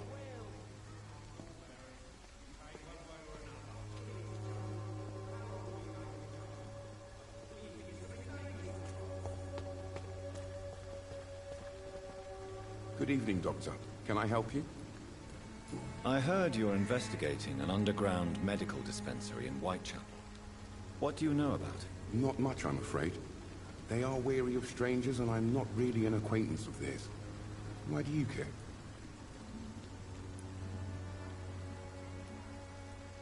I'm a doctor, Mr. Darby. I care about everything involving public health and this epidemic. Are you sure you're not just concerned about the repercussions that a scandal involving a certain Nurse Crane from the Pembroke Hospital would bring? Without a doubt, you are a damn fine journalist, Mr. Darby.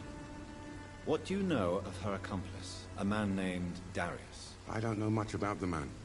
He's very cautious. Never goes out. Doesn't seem to have any friends or family. He never goes out? No. A few days ago, he unexpectedly did. I followed him, but it was just a ruse to keep me away from his house. Really? How do you know? He went to the nearest mailbox, but just before posting his letter, he ripped it up and threw it away. He has no relatives at all? No. Except for that strange man, a poet named Richard Nethercott, who sometimes comes by. Darius would never let him in. Where can I find this Mr. Nethercott? He spends most of his time lurking around Whitechapel, talking to himself or declaring verses. These days, you can usually find him behind the church.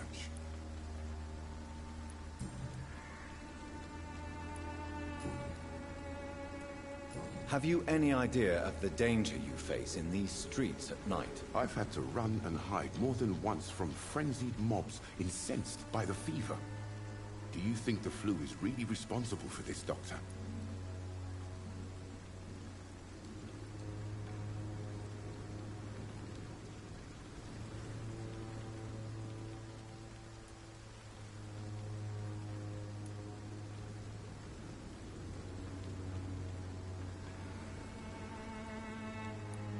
That science is unable to explain the facts doesn't mean there is no rational explanation. I confess, I share your point of view, Doctor.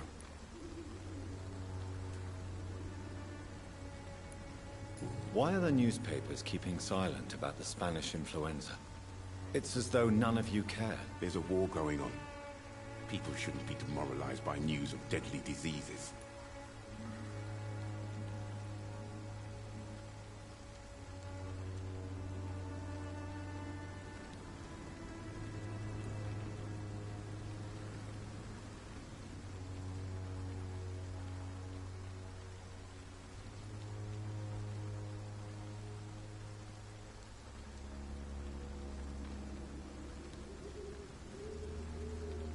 I served in France. End to this butchery. This war must stop now. Sir, streets are a battlefield too. An invisible and untold war is going on, and it must be stopped.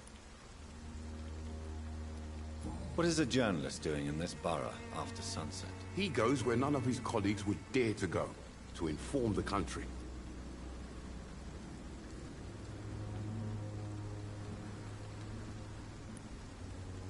So you risk your life to reveal the truth. I saw many reporters do the same during the war. Whitechapel is the crucible of so many untold stories and tragedies. I want people to know them. That's quite honorable of you. But is the public interested? Not at all, sir. And that's why I'm an independent journalist, hoping to sell some stories.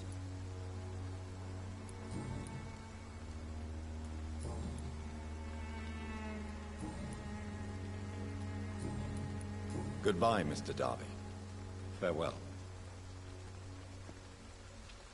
You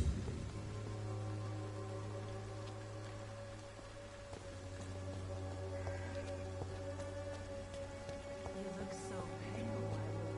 Would you like me to...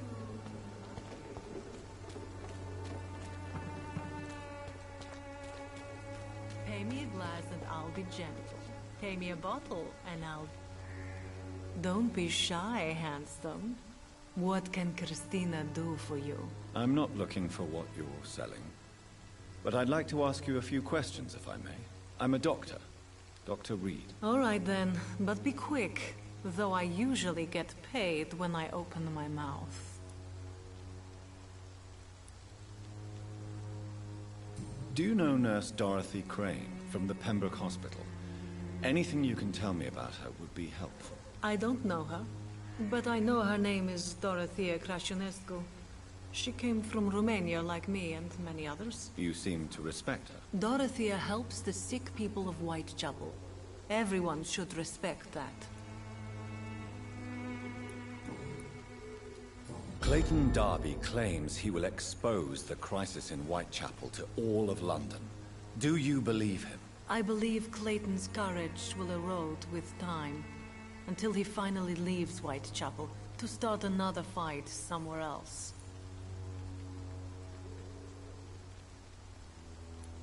Why this skepticism? How can you speak about starvation if you've never been hungry? Or about poverty? Or anything else you have never suffered from? Are you talking from experience? I've seen your type come here to get a good fuck in a cheap room or a dark alley before going back to their fancy houses in the West End. Do you need any assistance, Miss Popper? It depends on the price of your medicine. I am shocked that you would think I am that sort of man. Forgive my suspicion. I'm so used to liars with good manners. Thank you, sir.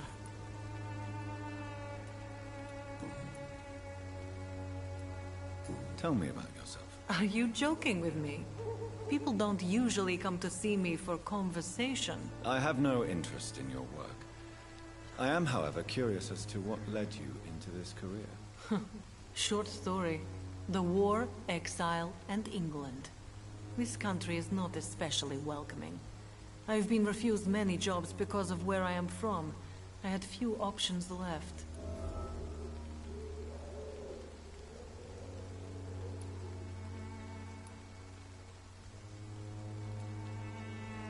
Many people must deal with poverty, but not all choose to sell their bodies. That was your decision. And when exactly was the last time you looked for a job? Or worried about the rent, or what or when you were going to eat?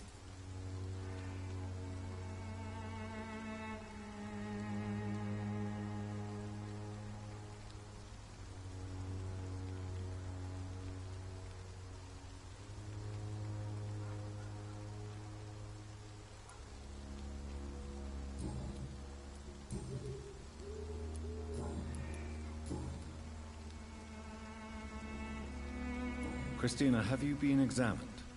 The epidemic is spreading fast in London, and you could be exposed, or expose others. I don't like doctors, or hospitals, but I don't like you asking questions.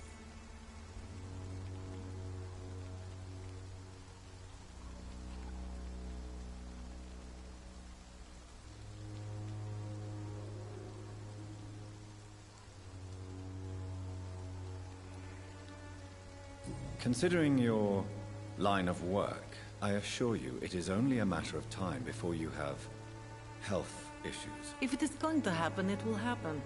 Right now, I need money. That's what's important.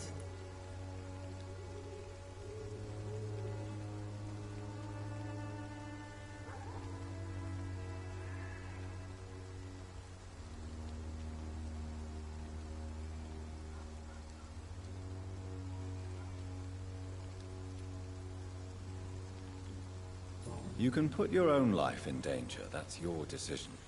But what about your clients? If you're contaminated, you will put them in danger too. And you think that would worry me? If you knew the men I deal with, their health would not be what you'd worry about.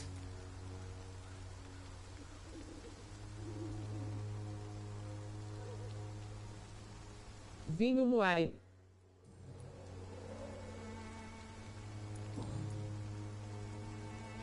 Goodbye, miss. Take care of yourself as best you can.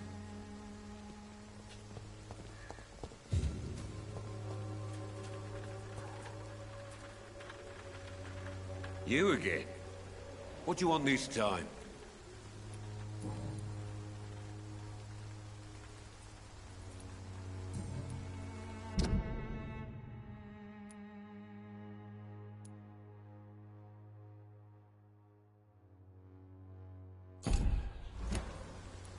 Goodbye, Mr. Peterson.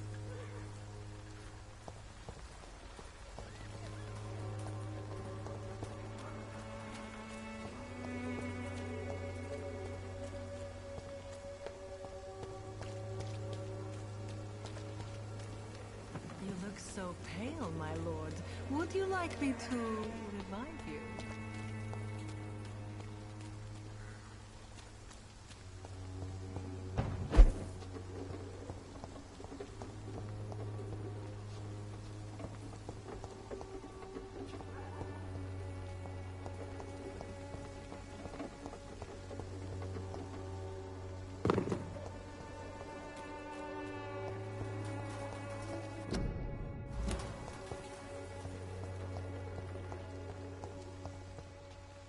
Good evening, miss. I'm Dr. Reed. I'd like to ask you a few questions. I know what you're thinking. A tall stranger who meets a girl in the street at night. It reeks of the penny dreadfuls. But I mean you no harm, truly.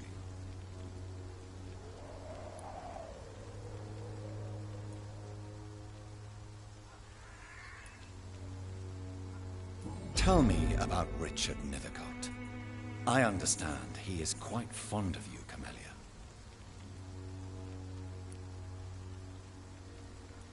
Camellia, I know you work for Dorothy Crane. Please tell me about her secret dispensary. A stubborn and mute comrade. Nurse Crane and Darius Petrescu have been clever. I know you understand what I'm saying. Your silence has nothing to do with you being mute, does it? Very well. Goodbye, then.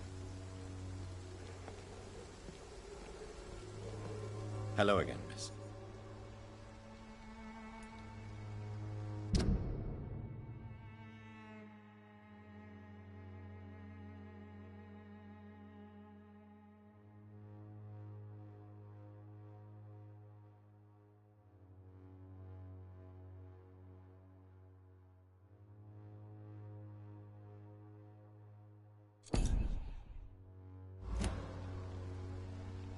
You don't seem to need my medical attention for now.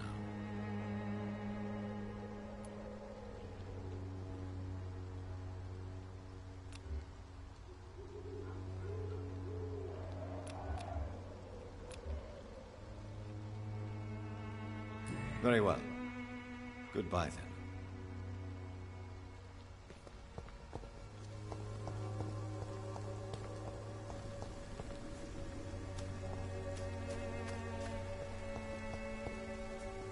Good evening, Mr. Nethercott. And good evening to you too, my good sir. Can I be of any help?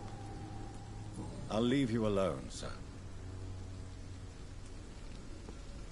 Good evening, Mr. Nethercott. And good evening to you too, my good sir. Can I be of any help?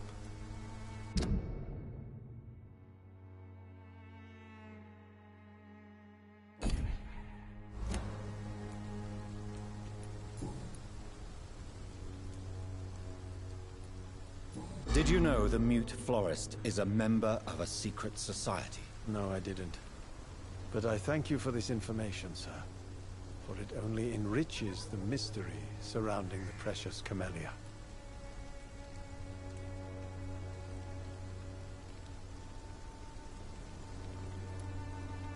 I fear you are a hopeless romantic, Mr. Nethercott. Guilty as charged, Dr. Reed. Are you not curious? Is there not more you wish to know? That girl has not an ounce of malice in her.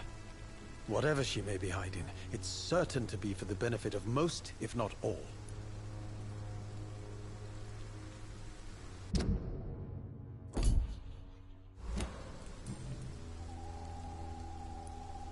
You don't really make a living from your scribblings, do you, Richard? No, sir, I don't. I work so hard. I put all my time, my energy, my devotion into the precise carving of words.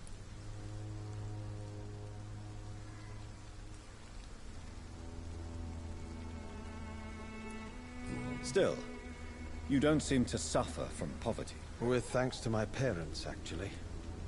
I'm afraid I would not be able to live on my own without their help. You seem embarrassed. Someday I hope to proudly offer my first publication to my parents. Until that day, I'll remain the failure of a son they have to support.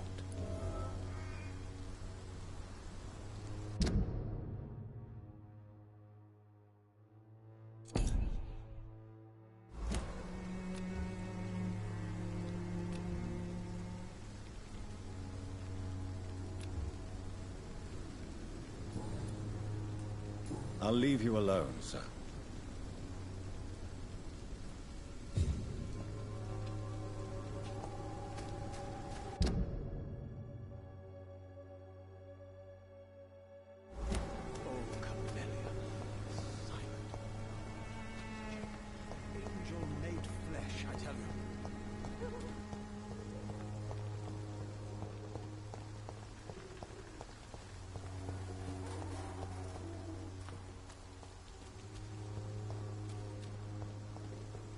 I cannot enter.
It's locked, all right.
is despicable.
It's locked.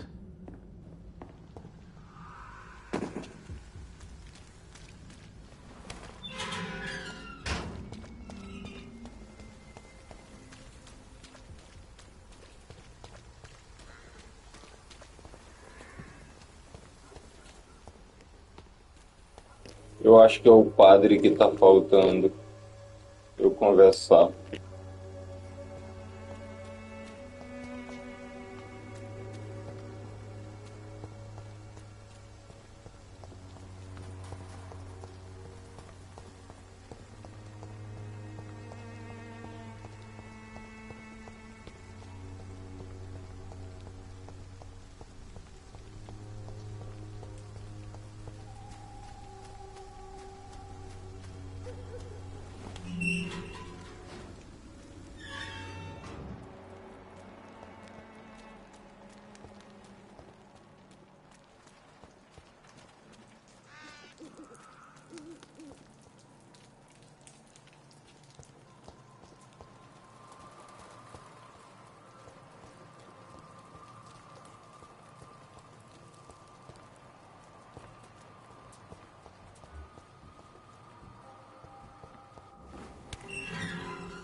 See the true horror around you. Forgive my interruption. Do not apologize, my son. Father Tobias Whitaker is always happy to teach mortals about the incoming Armageddon. I am Dr. Jonathan Reed, and I just have a few questions. A scientist? You are much more lost than I thought, my son.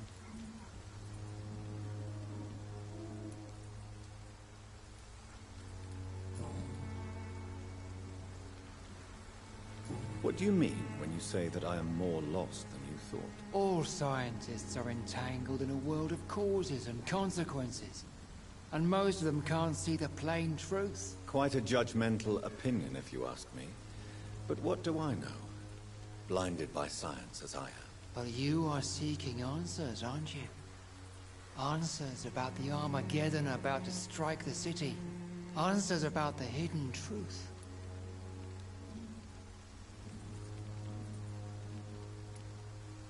Well, I suppose I can spare a few minutes listening to your so-called truth. As a doctor, you must be aware of the decimating epidemic. But let me tell you that this so-called Spanish flu is just the beginning of the end. What do you mean? The beast is finally revealing itself, corrupting the flesh and the heart of men. With my own eyes I have seen them, those minions from the abyss.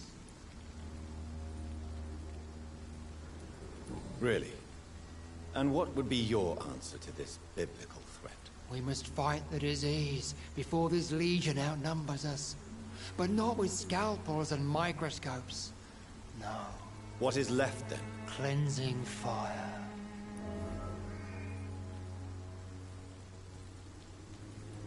Tell me, Tobias, what exactly is your plan concerning the cleansing of this city? God will recognize his own. More than once this city has risen from the ashes, hardened and purified by the flames.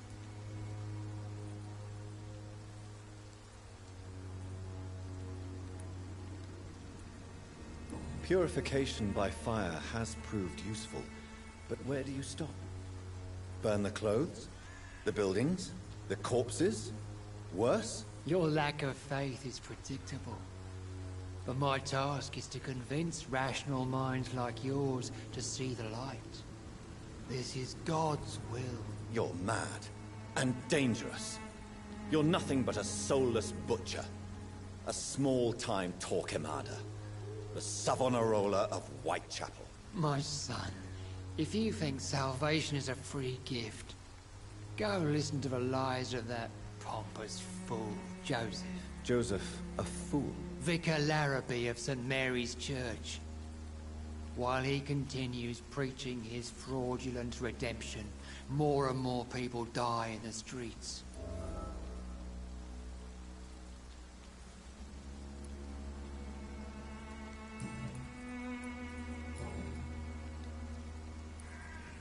Have you any friends? Any family left in these terrible times? No. But I have a disciple I see as my son. He is so devoted. I sent him to preach the good word in the heart of this corrupted city.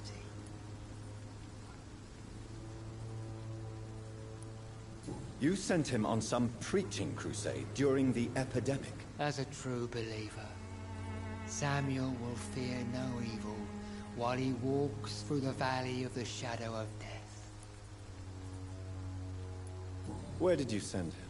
I sent Samuel to the Stonebridge Cemetery, where the pestilence and evil grows night after night. Don't you fear getting sick yourself? I've been touched by God's grace. I am perfectly healthy. Do you know Nurse Dorothy Crane from the Pembroke Hospital? I'd like to know more about her. I don't like the liberal ideas of nurses, but I especially abhor that Nurse Crane you mentioned.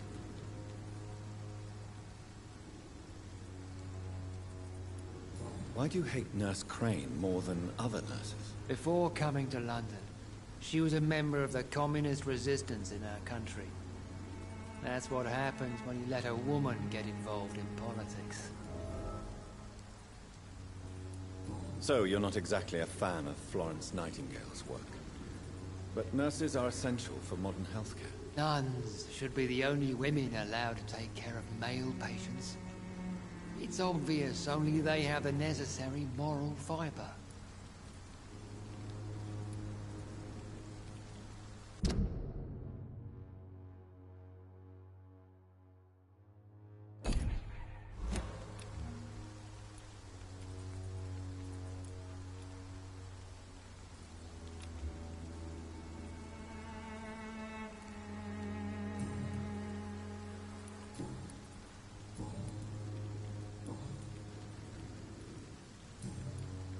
I have heard enough for tonight. Goodbye.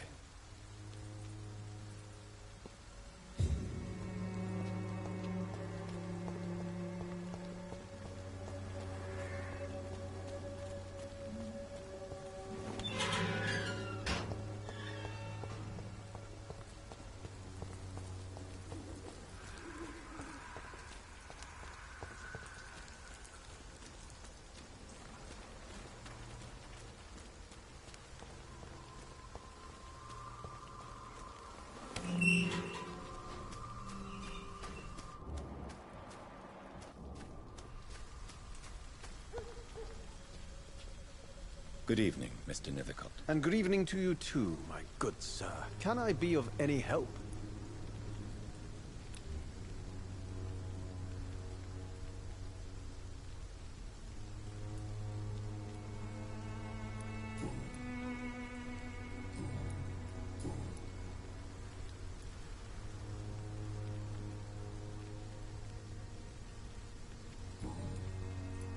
I'll leave you alone, sir.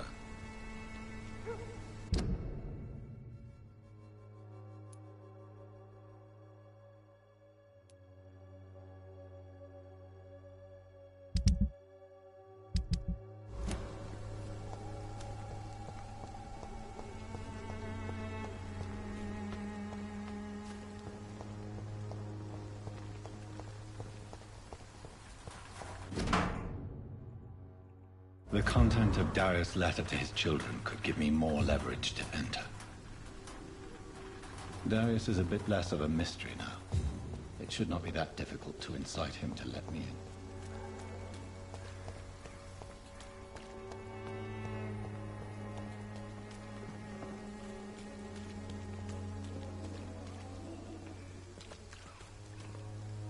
Good evening, Christina. Change your mind, Mr. Reed? Could this be the scarf you lost, Miss Popper? It is much more than a scarf to me. It is the only thing that connects me to my family and my country. Thank you so much.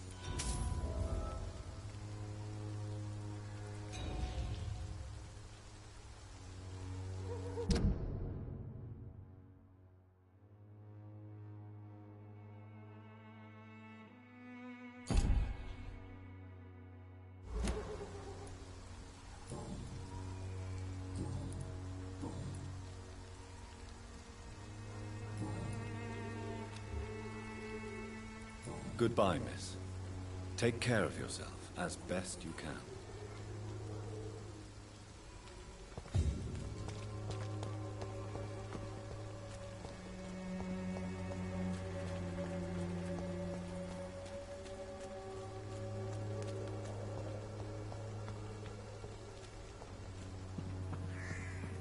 Maybe it's time to see if this Christina is still working nearby.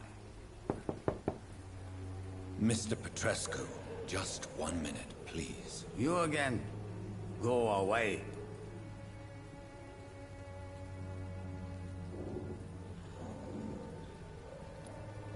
Sir, wait. Stop this nonsense. I know Nurse Crane is here. Shall we speak man to man, you and I? All right. Speak up. Don't you see we're on the same side?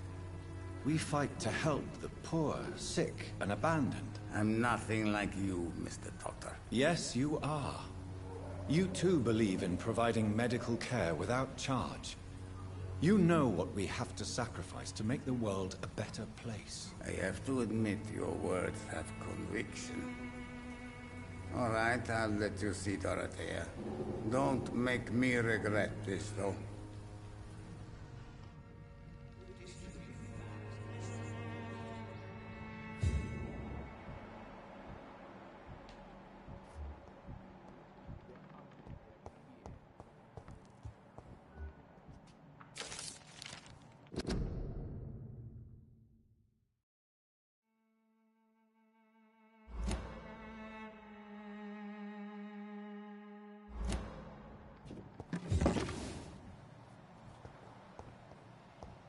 It's locked.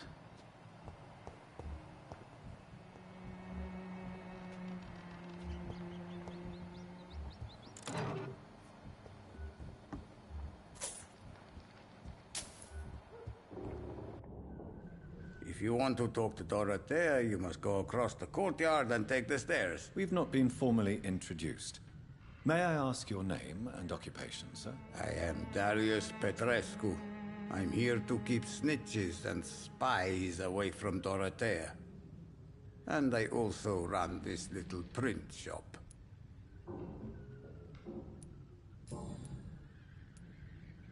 Did you refuse to publish Richard Nivicott's previous works, Darius? Yes, his manuscript is as pompous as he is starched. Now there's a man who loves the sound of his own voice. You could have told him so. As a great writer recently said, politeness is the most acceptable hypocrisy. Tell me everything you know about Camellia, the mute florist. I do not believe in the afterlife, Doctor, but I'm almost convinced Camellia is an angel. She volunteered to give out our medical leaflets.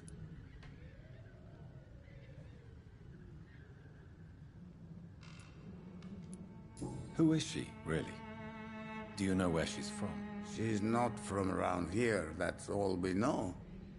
Camellia is not even her name. It's her favorite flower. You say she has no close family? Well, there's that awful poet who constantly follows her around like a lost puppy. A good man for sure, but a very poor writer. Are you not worried for her safety? She is as brave as she is tough, and clever too. If only I had met her when I was younger. Are you in love with Camellia, Mr. Petrescu? Don't be stupid. If I had met her when I was younger, we could have won our revolution.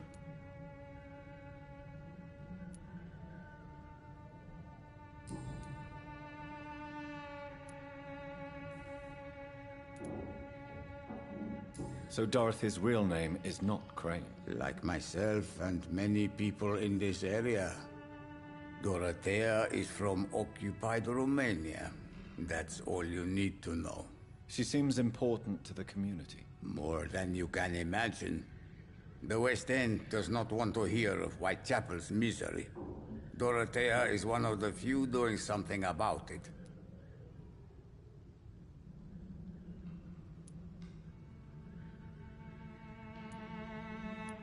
Tell me everything you know about Camellia, the mute florist. I do not believe in the afterlife, Doctor, but I'm almost convinced Camellia is an angel.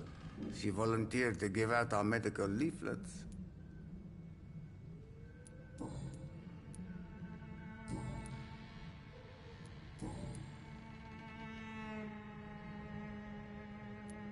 How did you meet Nurse Crane, Darius? Why does she trust you? I'm her oldest friend in England. Dorothea and I share many ideas about this country and about the country we left. You mean occupied Romania, don't you? Even if not directly, I fought against your enemies. Really? Then perhaps you have more in common with Dorothea than meets the eye, Dr. Reed. I know you fought for your country when it was occupied, Darius. Tell me more about it. I know my days are numbered, and I know I won't see my homeland again. But I fought for Romania all my life, and I will until my last breath. But Romania escaped the grasp of the Austro-Hungarian Empire. It's a free country again. But it's not the country I fought for. My homeland is not appeased, Doctor. And I still see a dark future ahead for my people. Do you have any family left, Mr. Petrescu? Children or grandchildren? Who knows? I have abandoned my people for so long, they might as well be dead. As dead as I am for them, I suppose.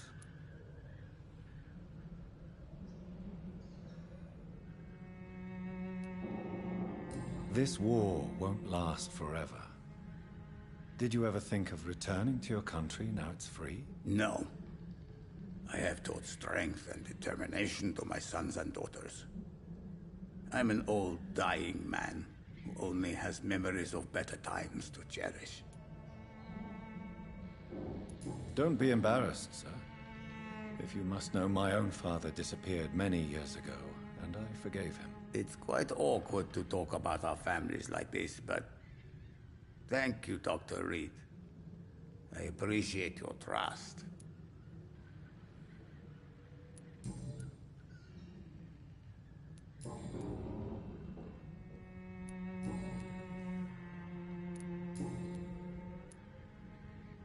Goodbye, Mr. Petrescu.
hear my voice.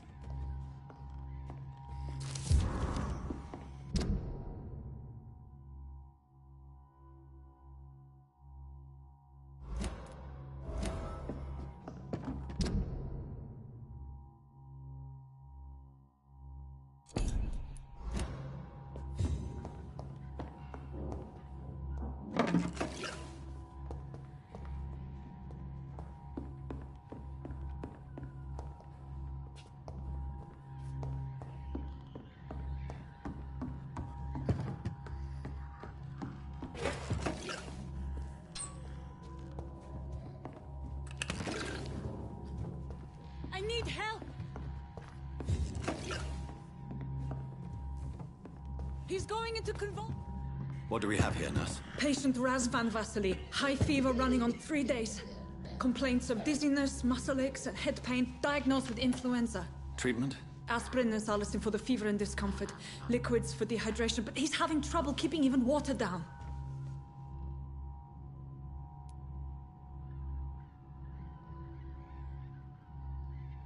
Thank you, nurse. Anything else I should know? He did lose consciousness this morning, but he's never had convulsions like these. He's not convulsing, he's choking. He's not getting any air. Scalpel! Hand me that scalpel! What can I do, Doctor?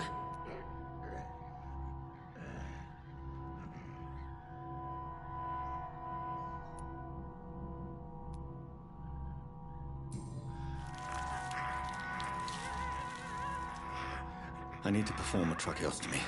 Short pipe. That rubber tube will do. We're going to cut a passage for air through the neck. Yes, Doctor. He's breathing again, but he's coughing up blood. Internal hemorrhaging. I need to make another incision into the chest cavity to drain the fluids from the lung. Prepare another tube. A thoracostomy? Doctor, we've nothing to fight the infection. We need an aseptic environment.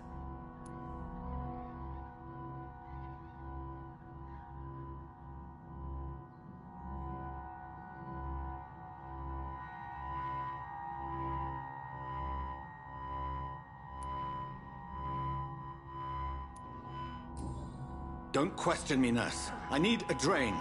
Now. Yes, Doctor.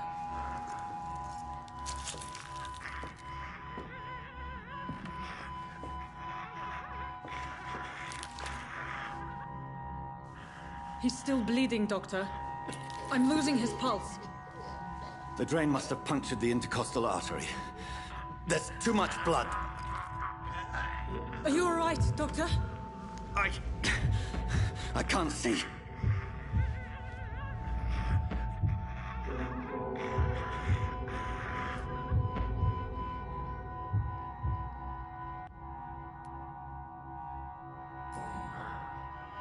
I must first suture the artery. Find the wound. The source of the blood. Needle and thread, Doctor. Good. The stitches are holding.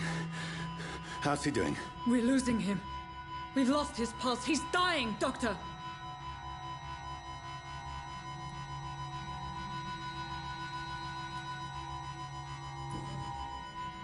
Cardiac massage, now. Cardiac... What? Are you making this up as you go along?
It's locked, all right.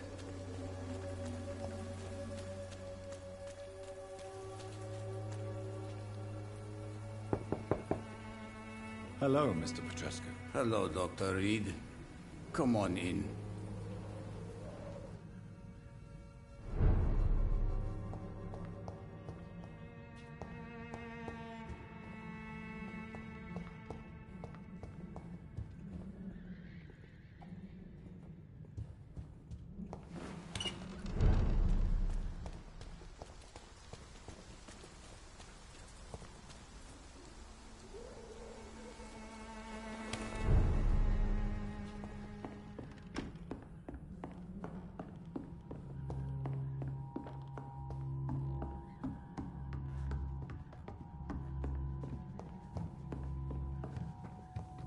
What do we have here, nurse? Patient Raz Van Vasily. High fever running on 3 days.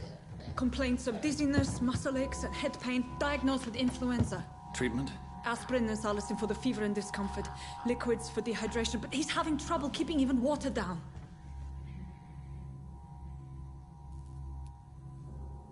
Aspirin and salicin, you say? Why not some warm milk and a kiss on the cheek? Where are the quinine salts? Tried buying, borrowing, even stealing. There's none to be found, Doctor. He's not convulsing, he's choking. He's not getting any air. Scalpel! Hand me that scalpel! What can I do, Doctor? It's too dangerous to operate with these convulsions. Sedative, nurse. Do we have any anesthetics? I'm sorry, Doctor. None at all.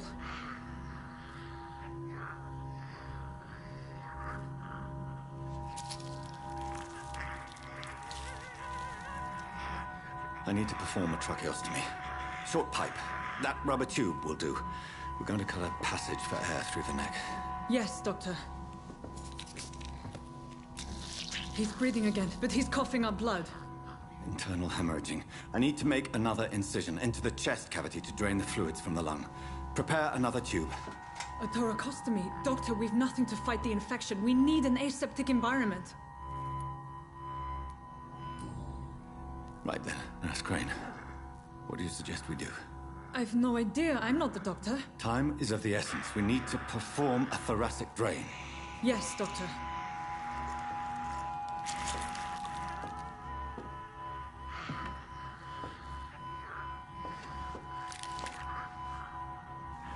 He's still bleeding, Doctor. I'm losing his pulse. The drain must have punctured the intercostal artery. There's too much blood. Are you all right, Doctor? I can't see.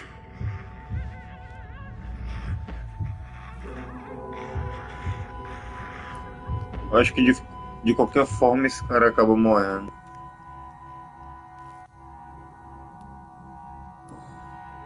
Yes. I have this, nurse. Allow me to finish the procedure alone. I need the room. I'd prefer to stay and see this through. This is my patient, Doctor. I have needle and thread for stitching the wound.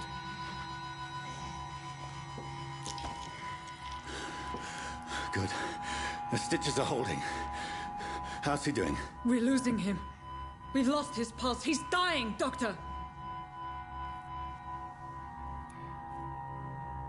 É isso mesmo, eu acho que ele vai morrer de qualquer jeito. A dose of epinephrine, now. Yes, Doctor.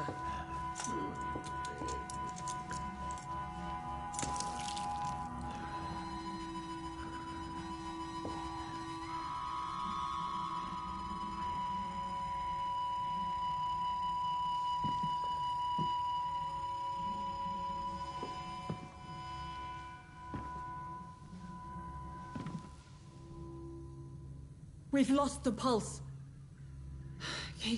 He's gone, Doctor. Nurse, we did everything we could. Truly? Everything you could? Is that how you'll report this in your log? Is this how the war went? Piling up one poor corpse beside the next? This was not an influenza-induced seizure. I've never seen symptoms like these on the continent. Neither have I. But the previous symptoms leading up to this attack were the same, indistinguishable from the epidemic. No. There was something more vile in these reactions. Something primitive. There have been numerous reports of mental breakdowns caused by the fever that accompanies the flu itself, Doctor. Yes, but... I'd best take some samples of the blood for analysis.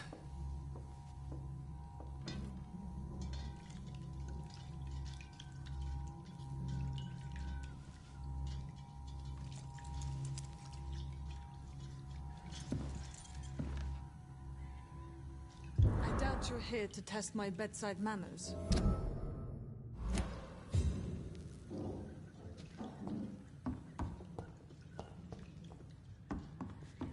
So what do I suspect it was more than intuition alone that led you to us. So, how might I be of service, Dr. Reed?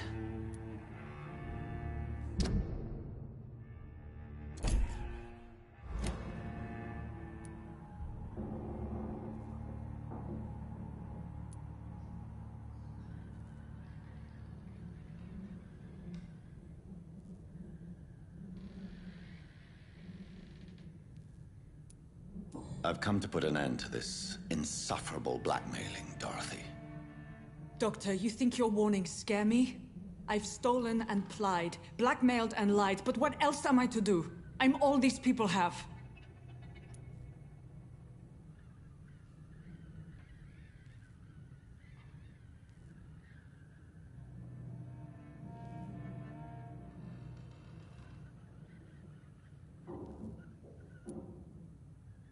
Dr. Swansea is a sensible and honest man.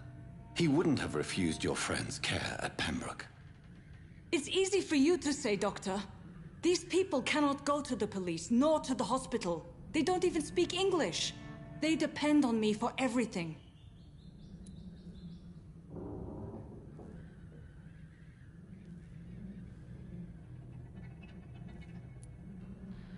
But why Lady Ashbury? Why her, of all people? She's pristine and proper, all right. But that she-wolf in sheep's clothing murders the poor for sport. I have her where she belongs, and I'll milk her for all she's got.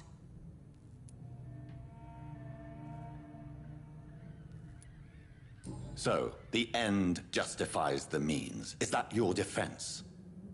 I know you're kind, Doctor. Just another fine-heeled, silver-spooned gentleman who was given the world on a platter. You know nothing of poverty. Nothing of the shame, the hunger, the loneliness.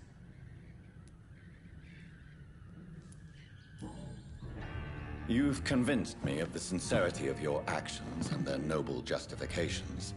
But all the same, blackmail is a crime, and it will stop, Nurse Crane.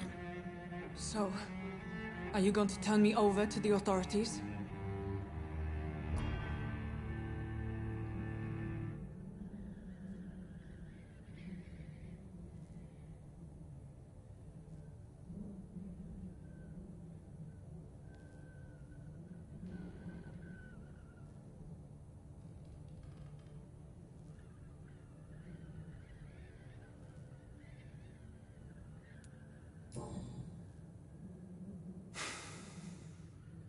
No. Your place is here. Jailing you would be an even greater crime. So, here is my proposition. I'll look the other way on your little enterprise. In exchange, you will resign from the Pembroke Hospital and provide me with medical supplies when the need arises. Dr. Reed! That sounds like a business proposition. My accomplice, then. No, just a privileged client. My research may require the occasional rare piece of equipment or ingredient. I'll pay good coin in exchange, fair and honest, to help finance your noble endeavors.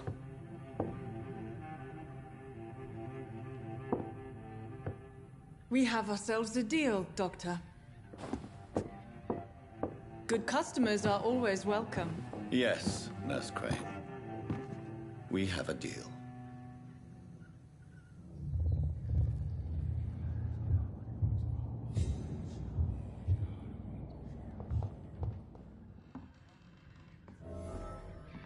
It's locked, all right.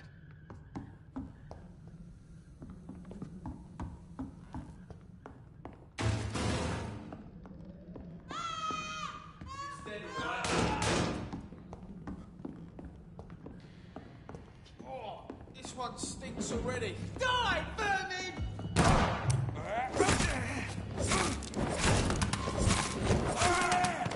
There's one of them vermin!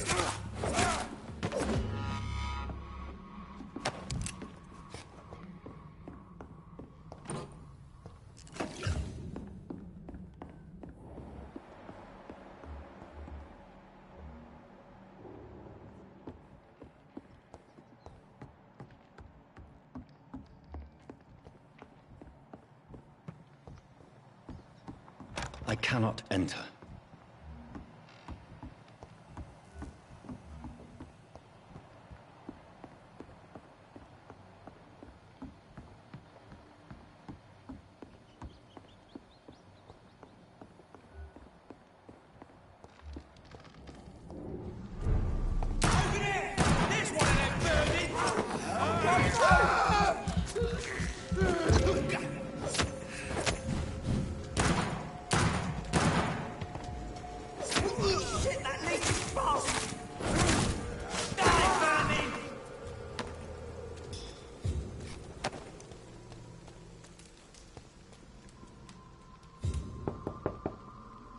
Hello, Mr. Petrescu. Hello, Dr. Reed. Come on in.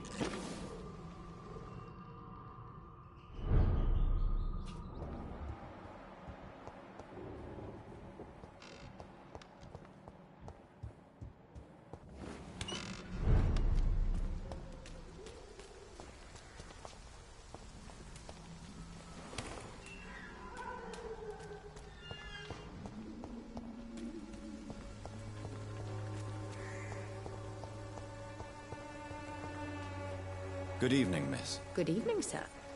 Are you interested in a miraculous cure for this unknown and deadly epidemic? Actually, I am. Then you have come to the right place.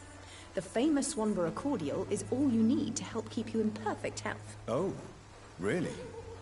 Why didn't I hear about it during my studies? I'm Jonathan Reed, by the way.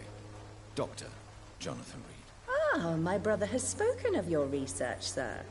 I'm Loretta Swanborough, and it's always a pleasure to meet a fellow healer. I'd like to see what kind of medicine you're selling.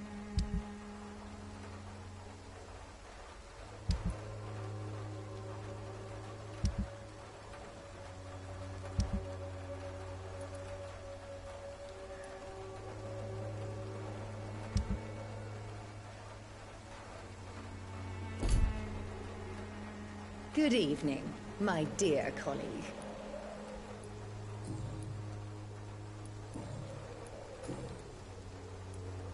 Tell me, who intrigues you most in Whitechapel? The region itself is something to see, but I would say Camellia the mute florist who gives away her flowers.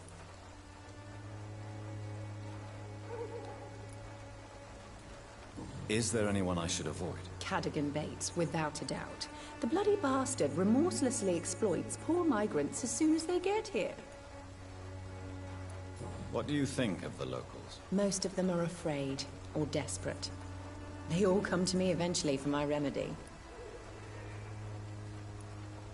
You look ill, Miss Swanborough. I wonder if your concoction will do the trick. I'm perfectly fine thanks to my miraculous elixir. You, on the other hand, look pale and tired, Doctor.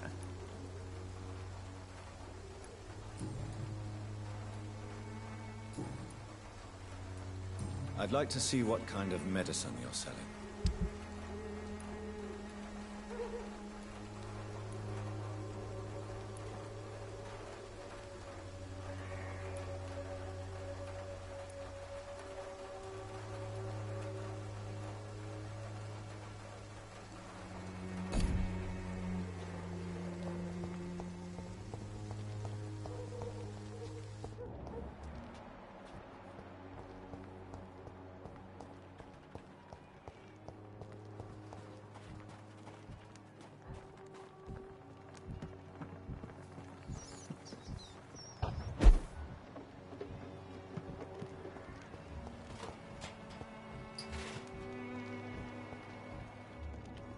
Good evening, Benjamin. Can I help you? I'm afraid not, Mr. Reed.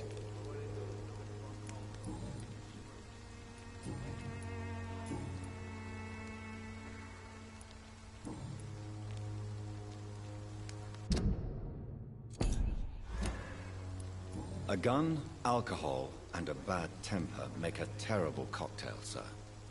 Goodbye for now.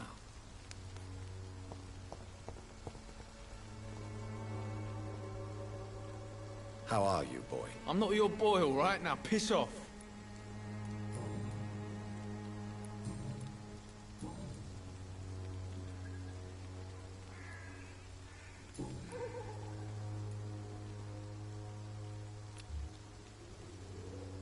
Goodbye, young man. The wet boots will be proud of me.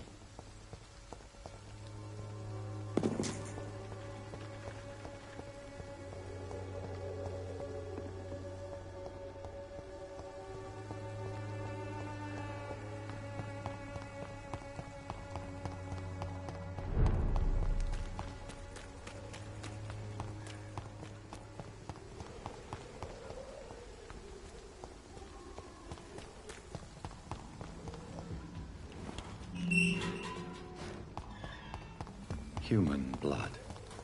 Whoever left these marks did so deliberately.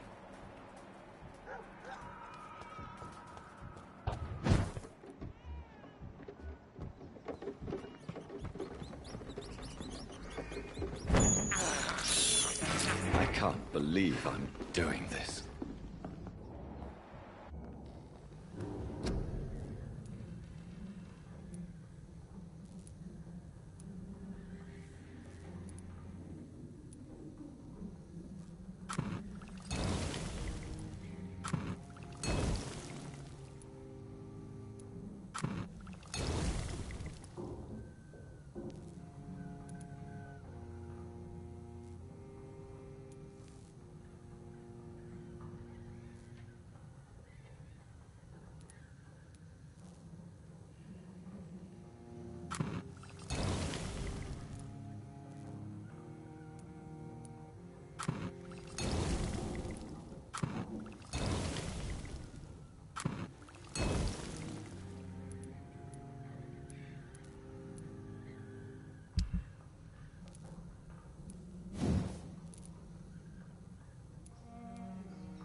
Kill it, boys! The bloody crime!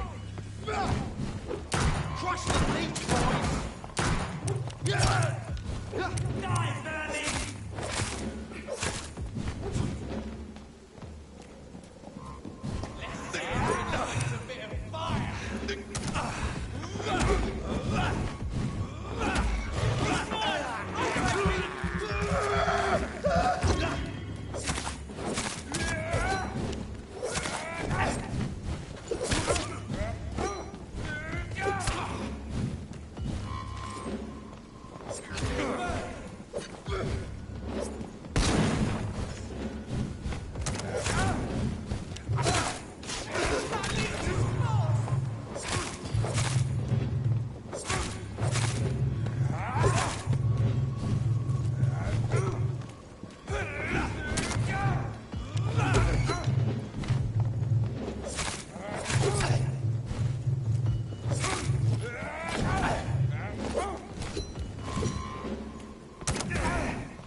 Good evening, Milton. Good evening, Doctor. Still trying to save lives? Do you need any medical help, Milton? I'm fine, Doc. Physically, at least. But I would give everything to be in a better place right now.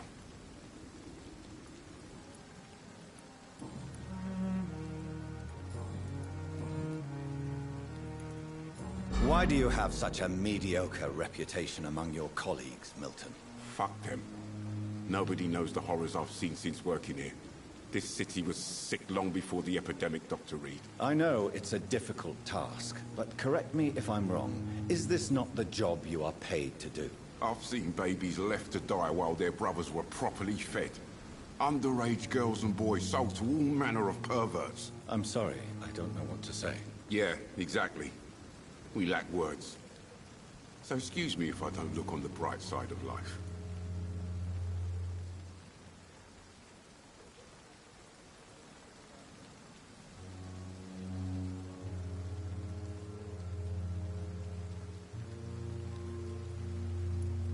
Are you really smuggling weapons through the hospital? And why not? I've already been attacked by patients, you know. And by gang members willing to steal my money. But you're not defending yourself. You're selling guns to civilians. You keep people alive your own way, Doctor. I offer them another way to protect their health.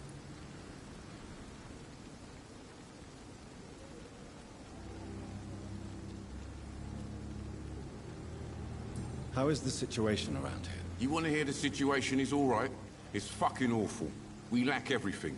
And it's getting worse every day.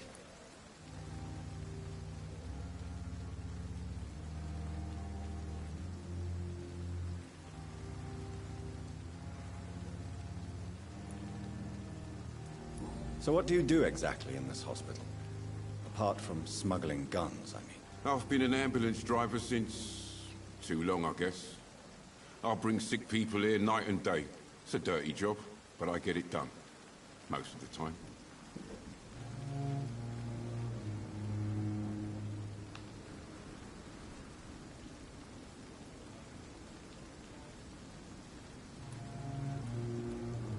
Since you're on the front line, how is the sanitary situation in this vicinity? It's a complete disaster.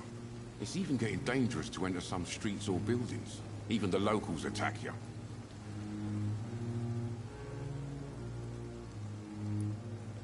It sounds like things have been a bit rough recently.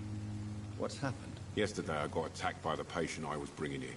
I escaped through the hospital's garden, but I lost my wallet when I was running. You left an infected patient outside the hospital? That's incredibly dangerous. Go there yourself if you want, but be careful, Doctor. I'd rather not bring your dead body back.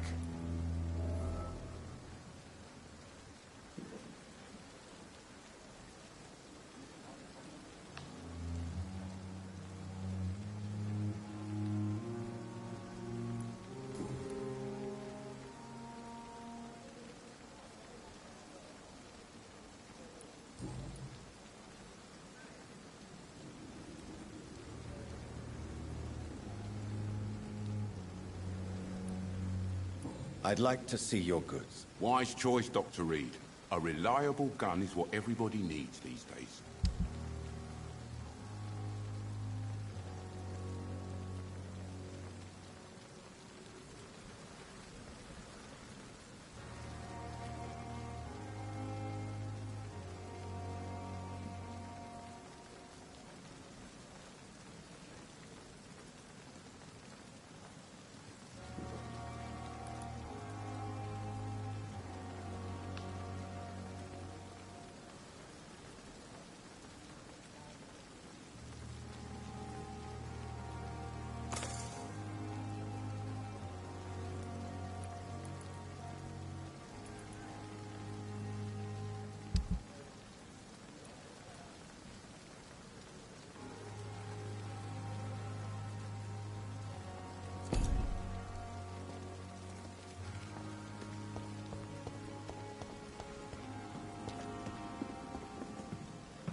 I would ask you to avert your eyes, sir. Or did you not know it was rude to stare? I knew it. Speak up, Dr. Reed. I like a man who speaks his mind.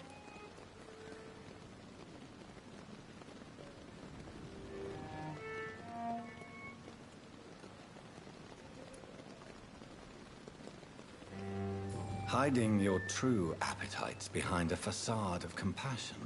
Bravo. Very clever indeed. Spare me your sarcasm, Jonathan. You are but newly born in this world.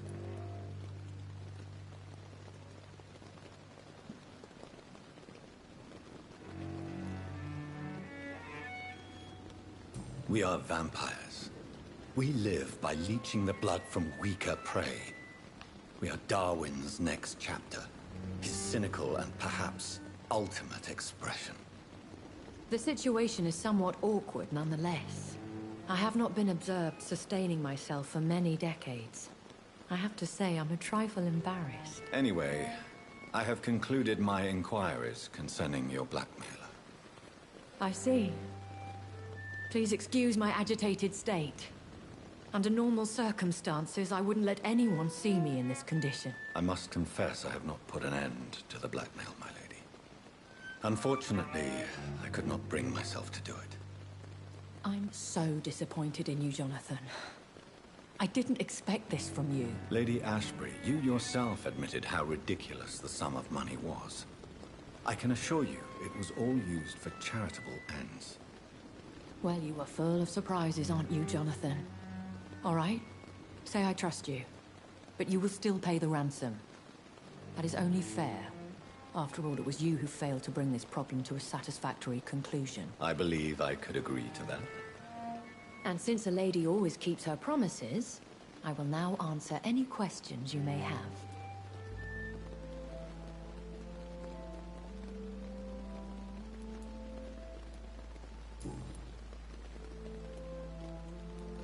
When I awoke, changed, I was chased and attacked by vampire hunters. Prepared and well-trained. Though I can't be certain, more than likely it was the once glorious Guard of Priwen.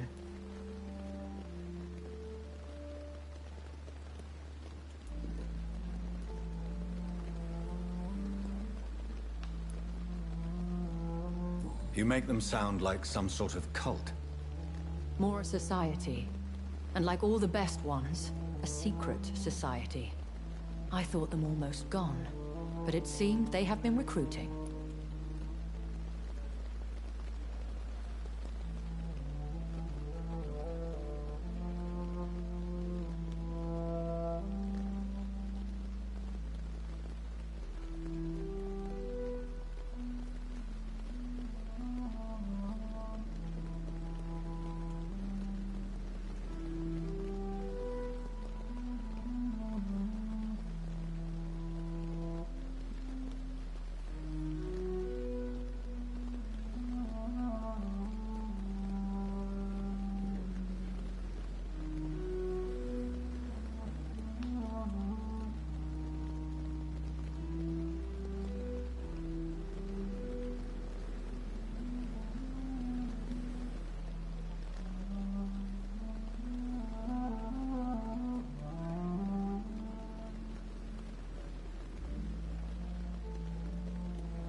Once glorious, but still dangerous. They have seen better days, but all fanatics are dangerous. You would be wise to stay clear. They are sworn to destroy our kind.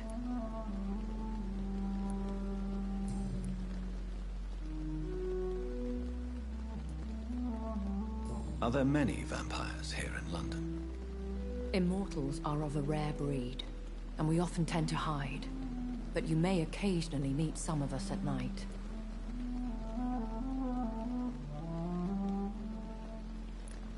Do you know any of them?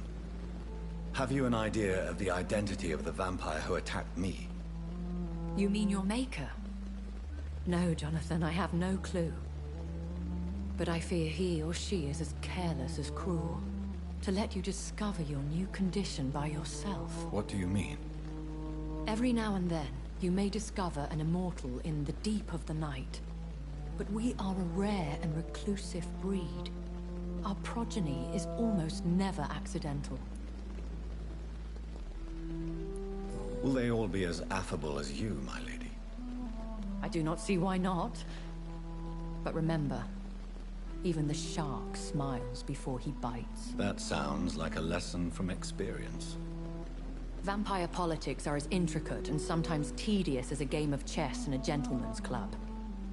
I've learned from experience it is best to decline to play.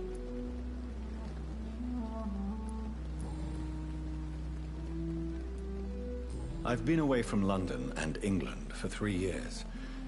This isn't the city I remember. Things have gone from bad to worse here, Jonathan.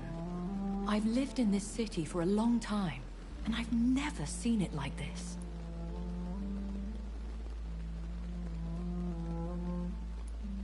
What is it you fear? Fear has long since flown this form. But there is something malevolent circling us. I feel fear is merely waiting in the wings. The Spanish flu has hit London that bad? Yes, but it's not just that. I've heard things. Things I've not heard for a very, very long time. There are whispers in the shadows. Something far worse than the Spanish flu is here in the city.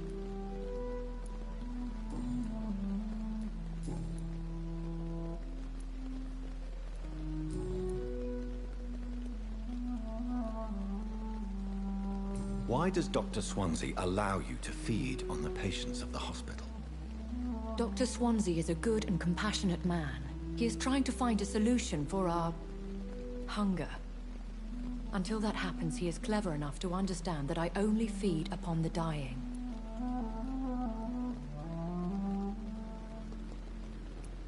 What do you know about this Brotherhood of St. Paul's Stole? The Brotherhood is well known amongst London vampire society. As long as our kind is discreet, and as long as they do not interfere, we have come to a mutual understanding. And no one suspected you of the murders? As you well know, suspicion has recently fallen on me of killing for pleasure. But you have my word, Jonathan. I take no pleasure in taking a life.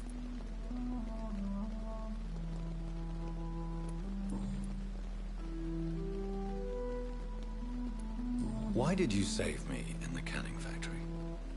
I could hardly stand by and watch such a promising young blood as yourself be torn to shreds by some gutter scowl.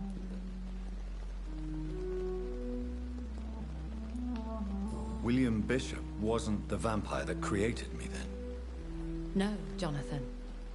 Whatever their strength and demeanor, scowls are the progeny of careless vampires. It cannot be the other way round. What type of vampire is a Scowl? Not a true vampire. The deformed offspring of lesser vampires. It is a shame these creatures run wild, slaves to their baser instincts.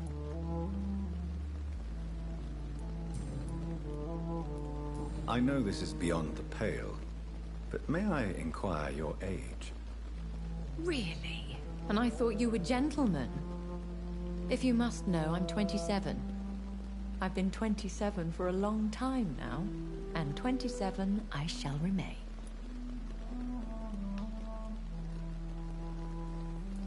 And who bestowed upon you this eternal youth? My maker. He left this isle a long time ago. Very well. But I believe there is more to this than you are saying. A lady has to have some secrets.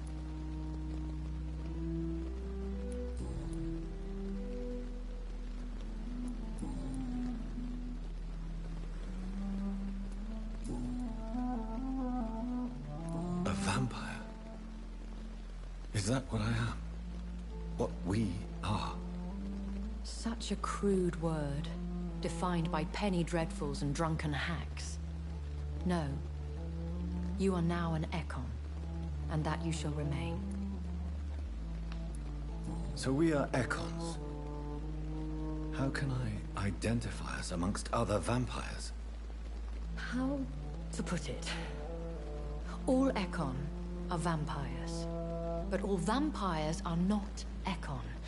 We are but a branch of the immortal tree. Are you an Ekon too?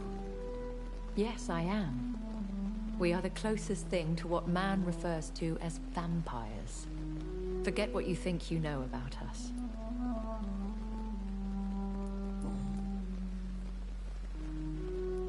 I've been hearing a voice talking in my head. Is this some kind of insanity? It feels like the voice of the vampire that created me. Hush. Tell no one this. It would be unwise to talk of such things amongst British immortals. Speak no more of your maker. How could this cause offense? Only the powerful immortals can mentally call to their progeny.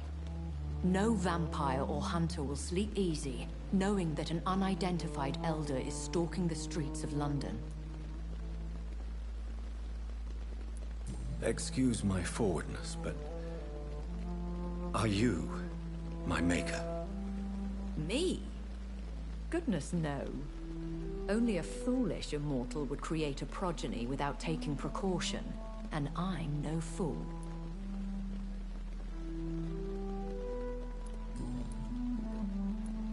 I don't understand. Why was I created and then left for dead? That is a question only the one who made you can answer. It's not normal practice. I doubt even if you find him, he will answer you, considering how cruelly he treated you. I'd like to avoid creating another vampire by mistake anyway. Tell me, how is it done? The process is dangerous. It could even kill your potential progeny. If you did decide to sire an offspring, they must drink of your blood, Jonathan. So me being a vampire could have been a mistake? I very much doubt it, Jonathan. Contrary to the legends, it is not as simple to make another vampire by just biting someone.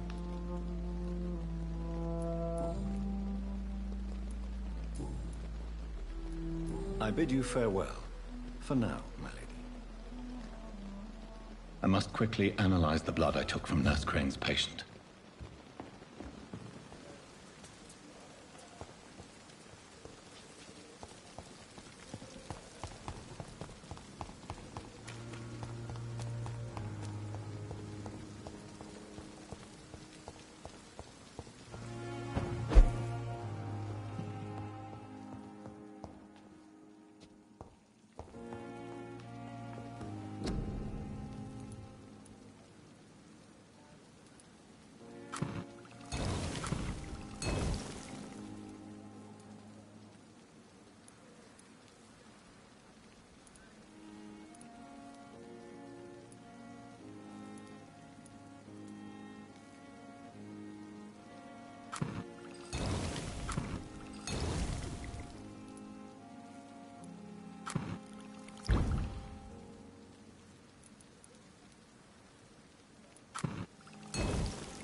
Razvan Vasily was infected by Spanish flu, but also has the highly unstable blood of the Scows. The flower's dying. It needs water.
Evening, Edgar. Could I get your professional opinion? Please speak, but I have something important to tell you. This strain of flu, it's very different from the one I saw in Europe. It's downright peculiar. Really? What makes you say that?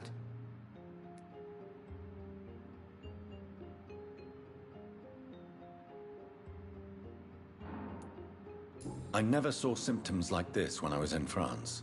Not at all. I see. Do you have anything more to go on? This disease spreads and looks like the Spanish flu, but its effects differ greatly. The London strain is different from the continental one. This is very interesting. Did you find something else?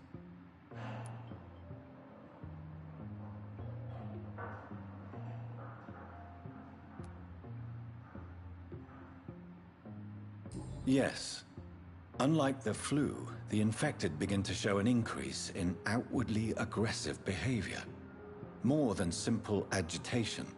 Once docile people become violent.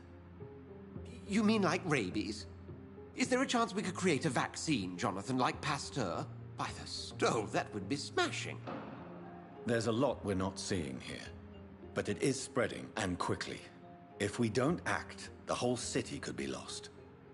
But Jonathan, we've a fantastic opportunity sitting right here in front of us. A weapon of choice. What on earth do you mean? Why, you, my dear boy. With your expertise and your blood, we could isolate the properties that course through your veins. Think about the possibilities.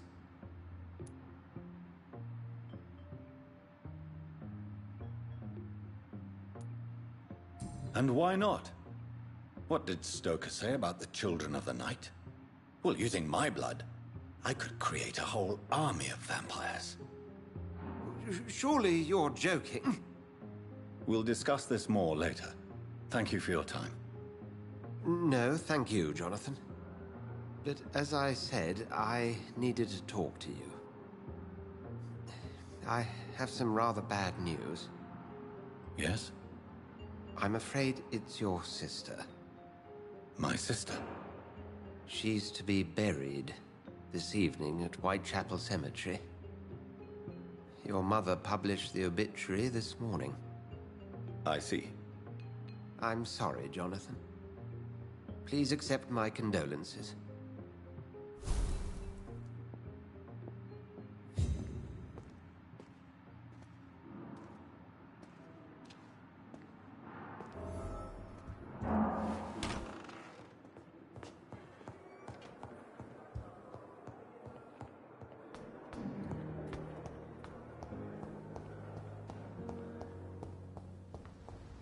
I never thought I would have to attend my murdered sister's funeral. Mary, I can't forgive myself. I'll find the truth about what happened to us. I swear.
It's illegal! Kill it! Filthy piece of shit!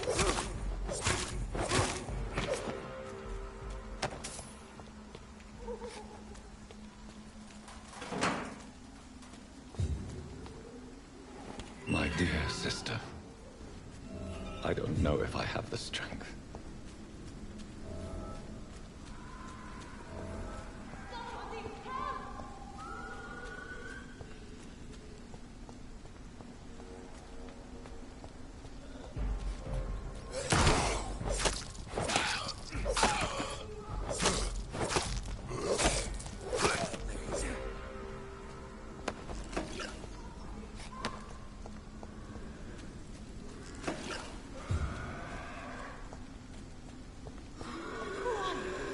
What do you want?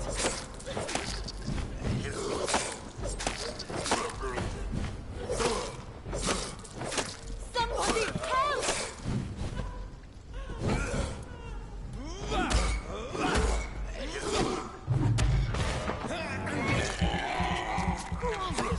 What do you want?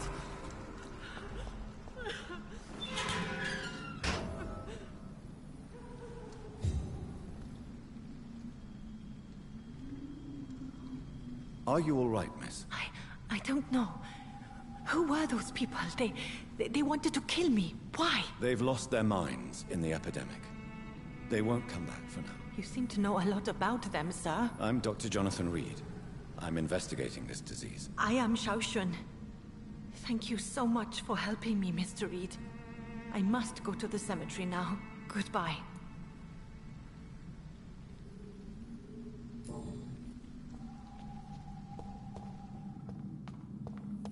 It's locked. Carnage is Father Whitaker's disciple. This man's far too old to be Samuel.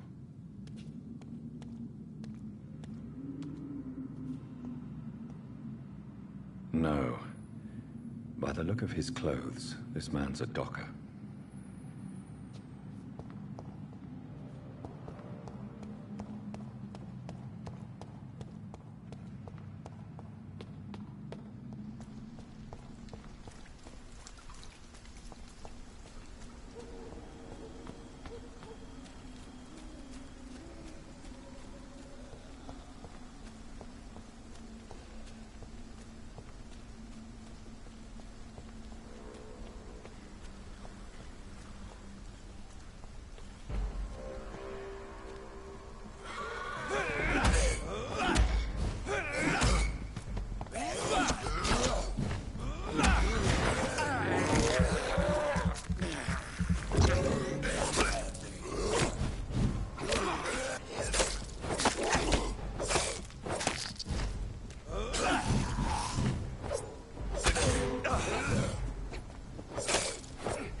This is despicable.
Since I can't reveal myself to my mother now, I must find a discreet spot to attend the ceremony.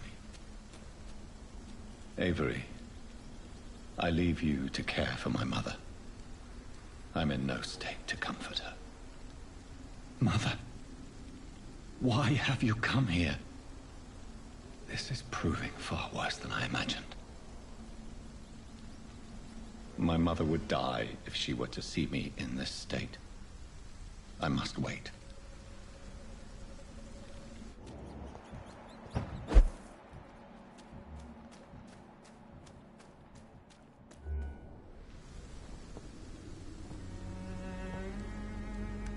I am the resurrection and the life.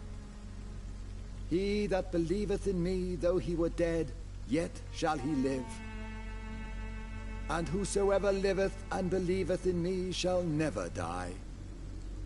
We commend unto thy hands of mercy, most merciful Father, the soul of our sister departed, and we commit her body to the ground. Earth to earth, ashes to ashes, dust to dust.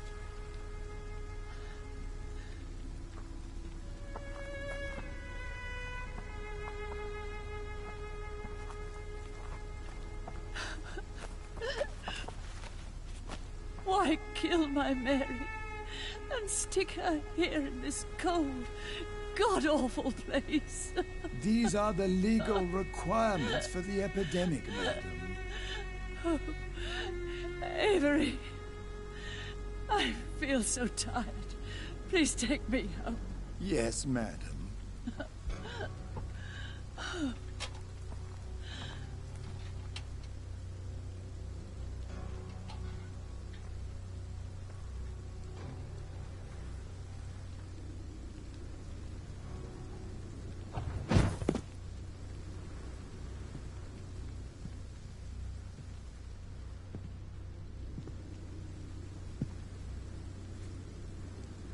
Oh, Mary.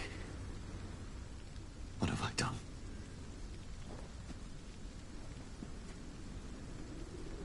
If I could only change one thing. One thing. This is a nightmare. Jonathan, there is nothing you can do but accept it.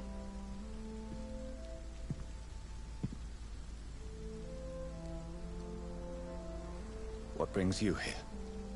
I thought you could use the company. I am so sorry for your loss, Jonathan.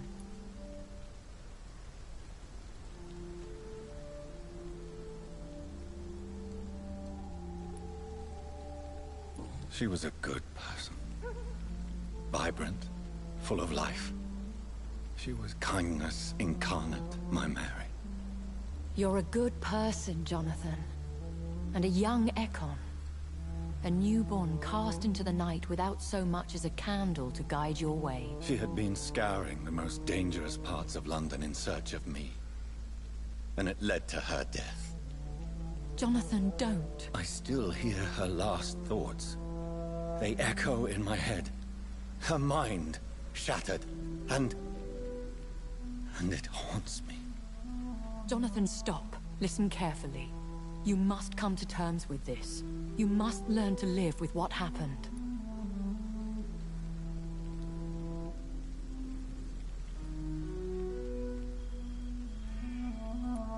I'm learning. Every night is a new lesson. What I am, what I must do to survive. But my sister, she shouldn't have suffered because of my weakness. Don't you see? You're doing the work of our enemies, feeding your remorse. We are weakest when we grieve, and the guilt blurs our senses. And so this is why you're here. To warn me. You've felt this pain yourself. You too have endured this. I don't want to lose you, Jonathan. I've lost so many friends. Loved ones I cherished. Pray for Mary's forgiveness, if you must.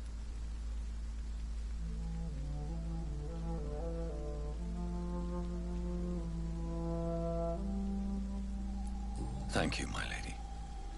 I will. Good. But be careful. If I found you here, others may too. What should I do then? St. Mary's Church is not far from here. Go there and make your peace.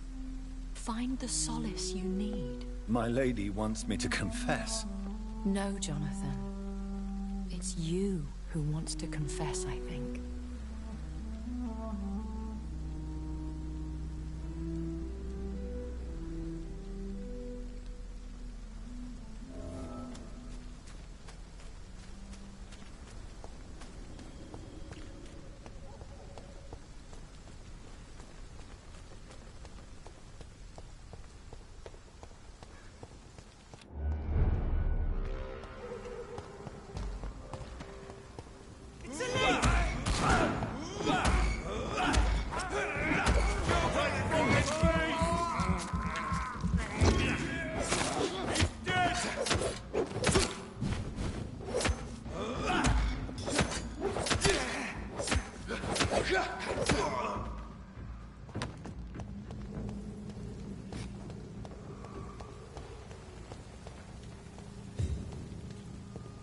And off to church he goes, a newborn seeking divine consent to lick the blood from the soft and pointy crown. Who are you? Make yourself known. Newborn, you reek of guilt and pointless compassion. Shed your skin, forget your old weaker self. What do you want from me?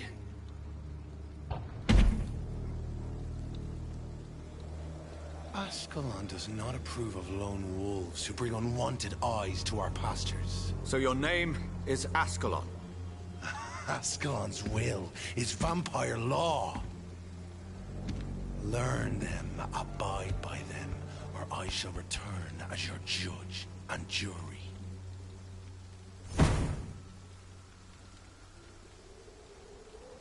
These immortals try my patience with their plans and unsolicited counsel.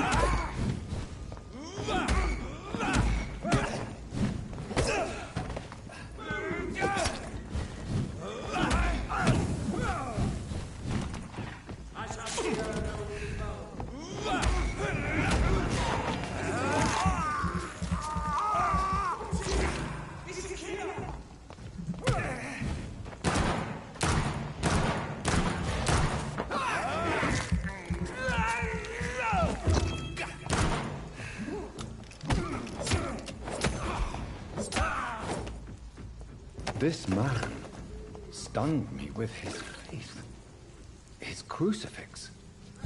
This is not good news.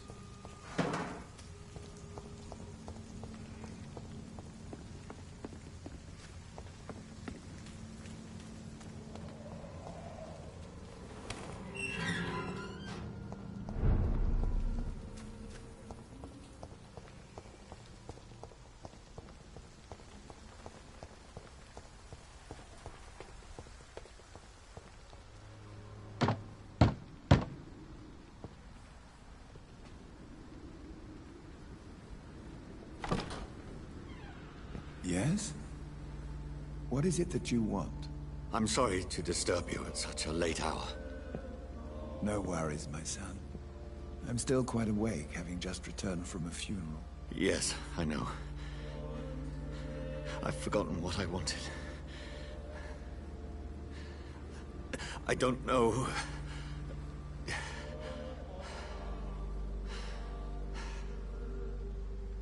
May I help you, child? You seem somewhat perturbed. I haven't the strength to cross the threshold. I wish to pray, to cleanse my soul. The church is shut by order of the bishop. But I'm still the vicar of St. Mary's, if that is any use to you, my son.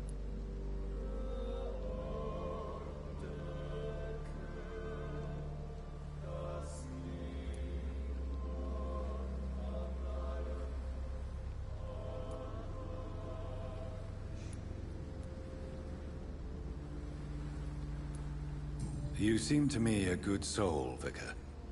But this is a personal matter. There are no secrets from God, my son.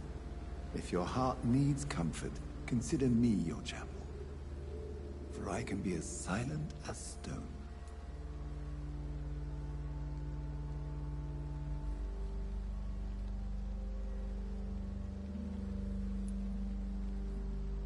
I've words for one departed. They're not for living ears to hear. Your eyes burn with rage, yet I see the pain that lies beyond. I am here to lighten the burden of all God's creatures. Whatever you tell me is between us and the Lord. Very well, priest. As you seem quite adamant. Open your heart, my son. Tell me what burdens you. With whom do you wish to speak?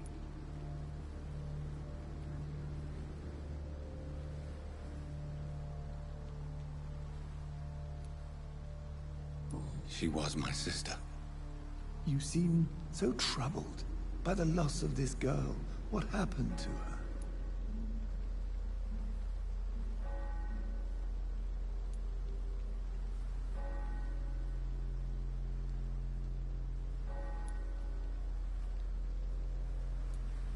It was an accident. A terrible, terrible accident. I see. And how are you feeling, my son?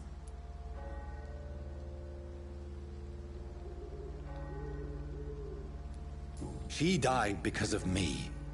How do you think I feel? I have a final question for you, my son. This is of the utmost importance. Ask your question, Vicar. What would you like her to know?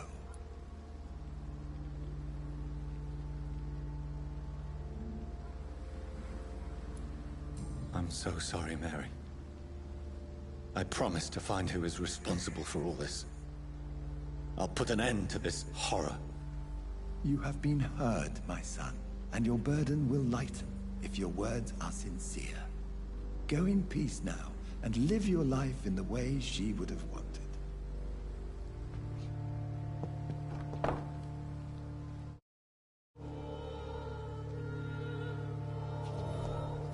Whatever happened on this dock is between my sister and I. It does not concern God at all.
It's one of them!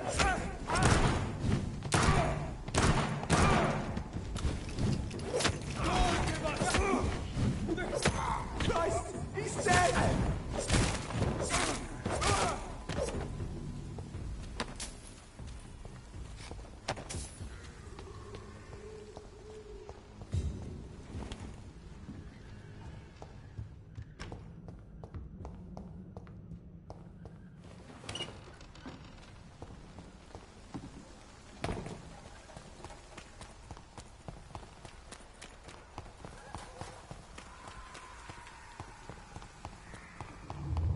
Remorse and pain are precious when binding you to the earth. You. I remember you.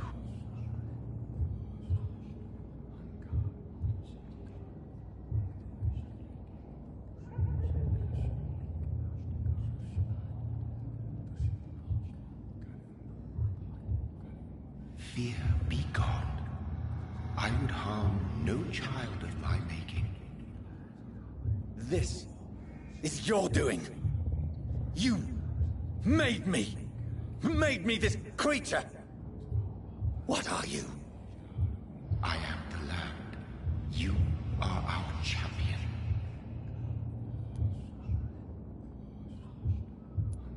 You selected me. Chose me. As shall my children yet to come. What is it you seek? This age is sickly. An ancient poison, an older rage, brewed in a cauldron newly forged. This has something to do with the epidemic. Seek truth, my champion. Defeat the serpent of knowing with iron spur.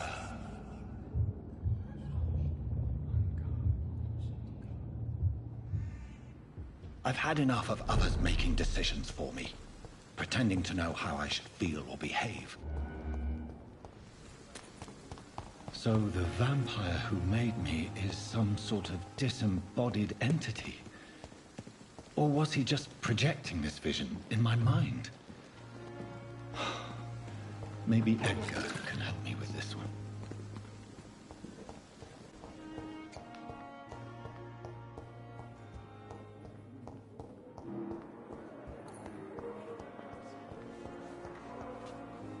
Good evening, Nurse Brannigan. Good evening, Doctor.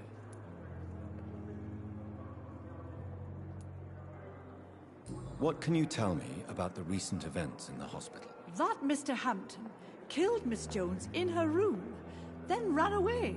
And did you see all this? No. I was working by the tents when it all happened. I only entered the room when they asked me to clean up the blood. Did you see Sean Hampton leave the hospital? I think I saw a silhouette exiting the hospital gates after the shouting started. At first I thought it was someone who was just scared, but... well, maybe it was him. Where is Miss Jones's body? I don't know. I'd imagine the morgue. It all happened so quickly.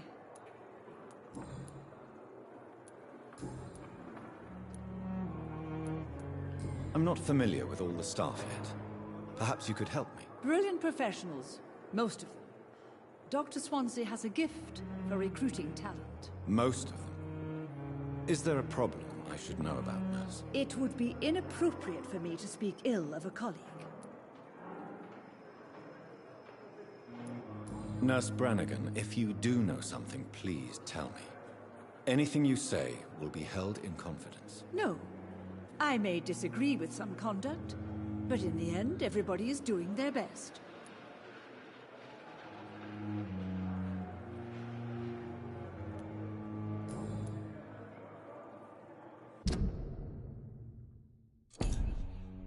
Do you require medical assistance, Nurse? I will be fine, as soon as I can get some sleep. Nurse, you won't be able to help people if you're sick. Take this, and do try to get some rest. I'll try, Dr. Reed. Thank you.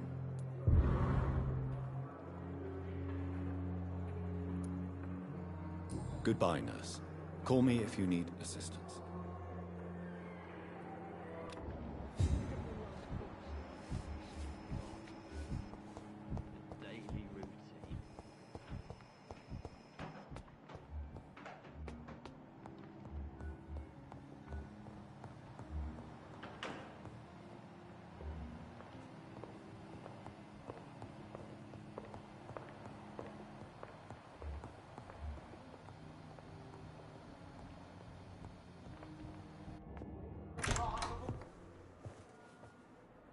God protect us. You've got a leech in the hospital. Yes, my hospital. My mission is to heal while you go about warring. You've set the table for a snake. I wonder why there's venom in your food. I'm growing tired of your song. You're a woodsman, McCallum, not a doctor. Return to your hunt. Remember, I've a good nose for machinations. I can flare the scent at a mile. You can't hide from the god. Leave him, Jonathan. This is sacred ground. Neutral territory. And I just had the carpet cleaned.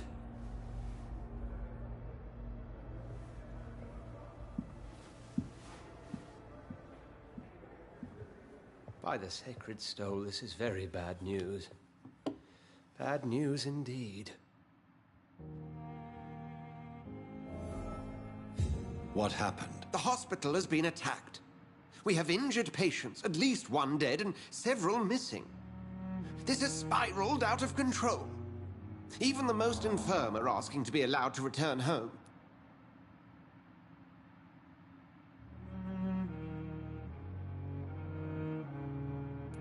We cannot have the people lose faith in this institution.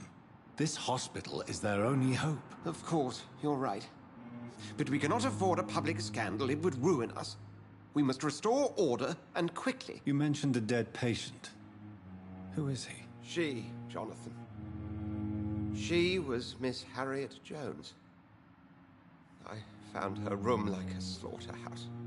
Blood everywhere. The duty nurse is taking care of the mess.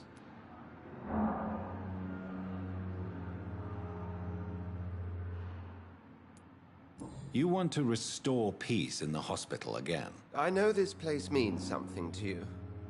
I have noticed how you suppress your appetite when around the staff and patients. You need to know you can trust me, Edgar. I do, dear fellow, I do. Please then, tell me. Sean Hampton, the man we thought we'd saved at the docks. It seems he was infected after all. So Hampton became more beast than man. Exactly. And now Guard of Prewen suspects the hospital of vampire activity. Do you realize what that could mean for us?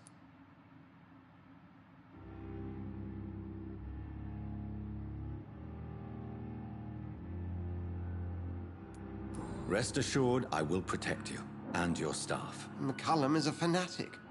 The Guard will stop at nothing. You don't know what they're capable of, Jonathan. Very well. Since I brought Mr. Hampton here, I will put an end to this.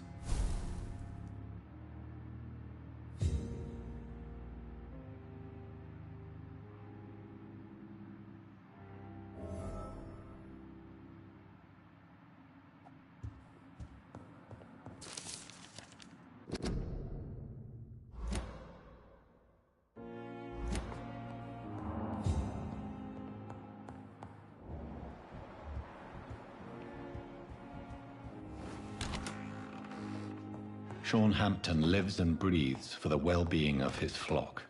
There's no other place he would go but the docks.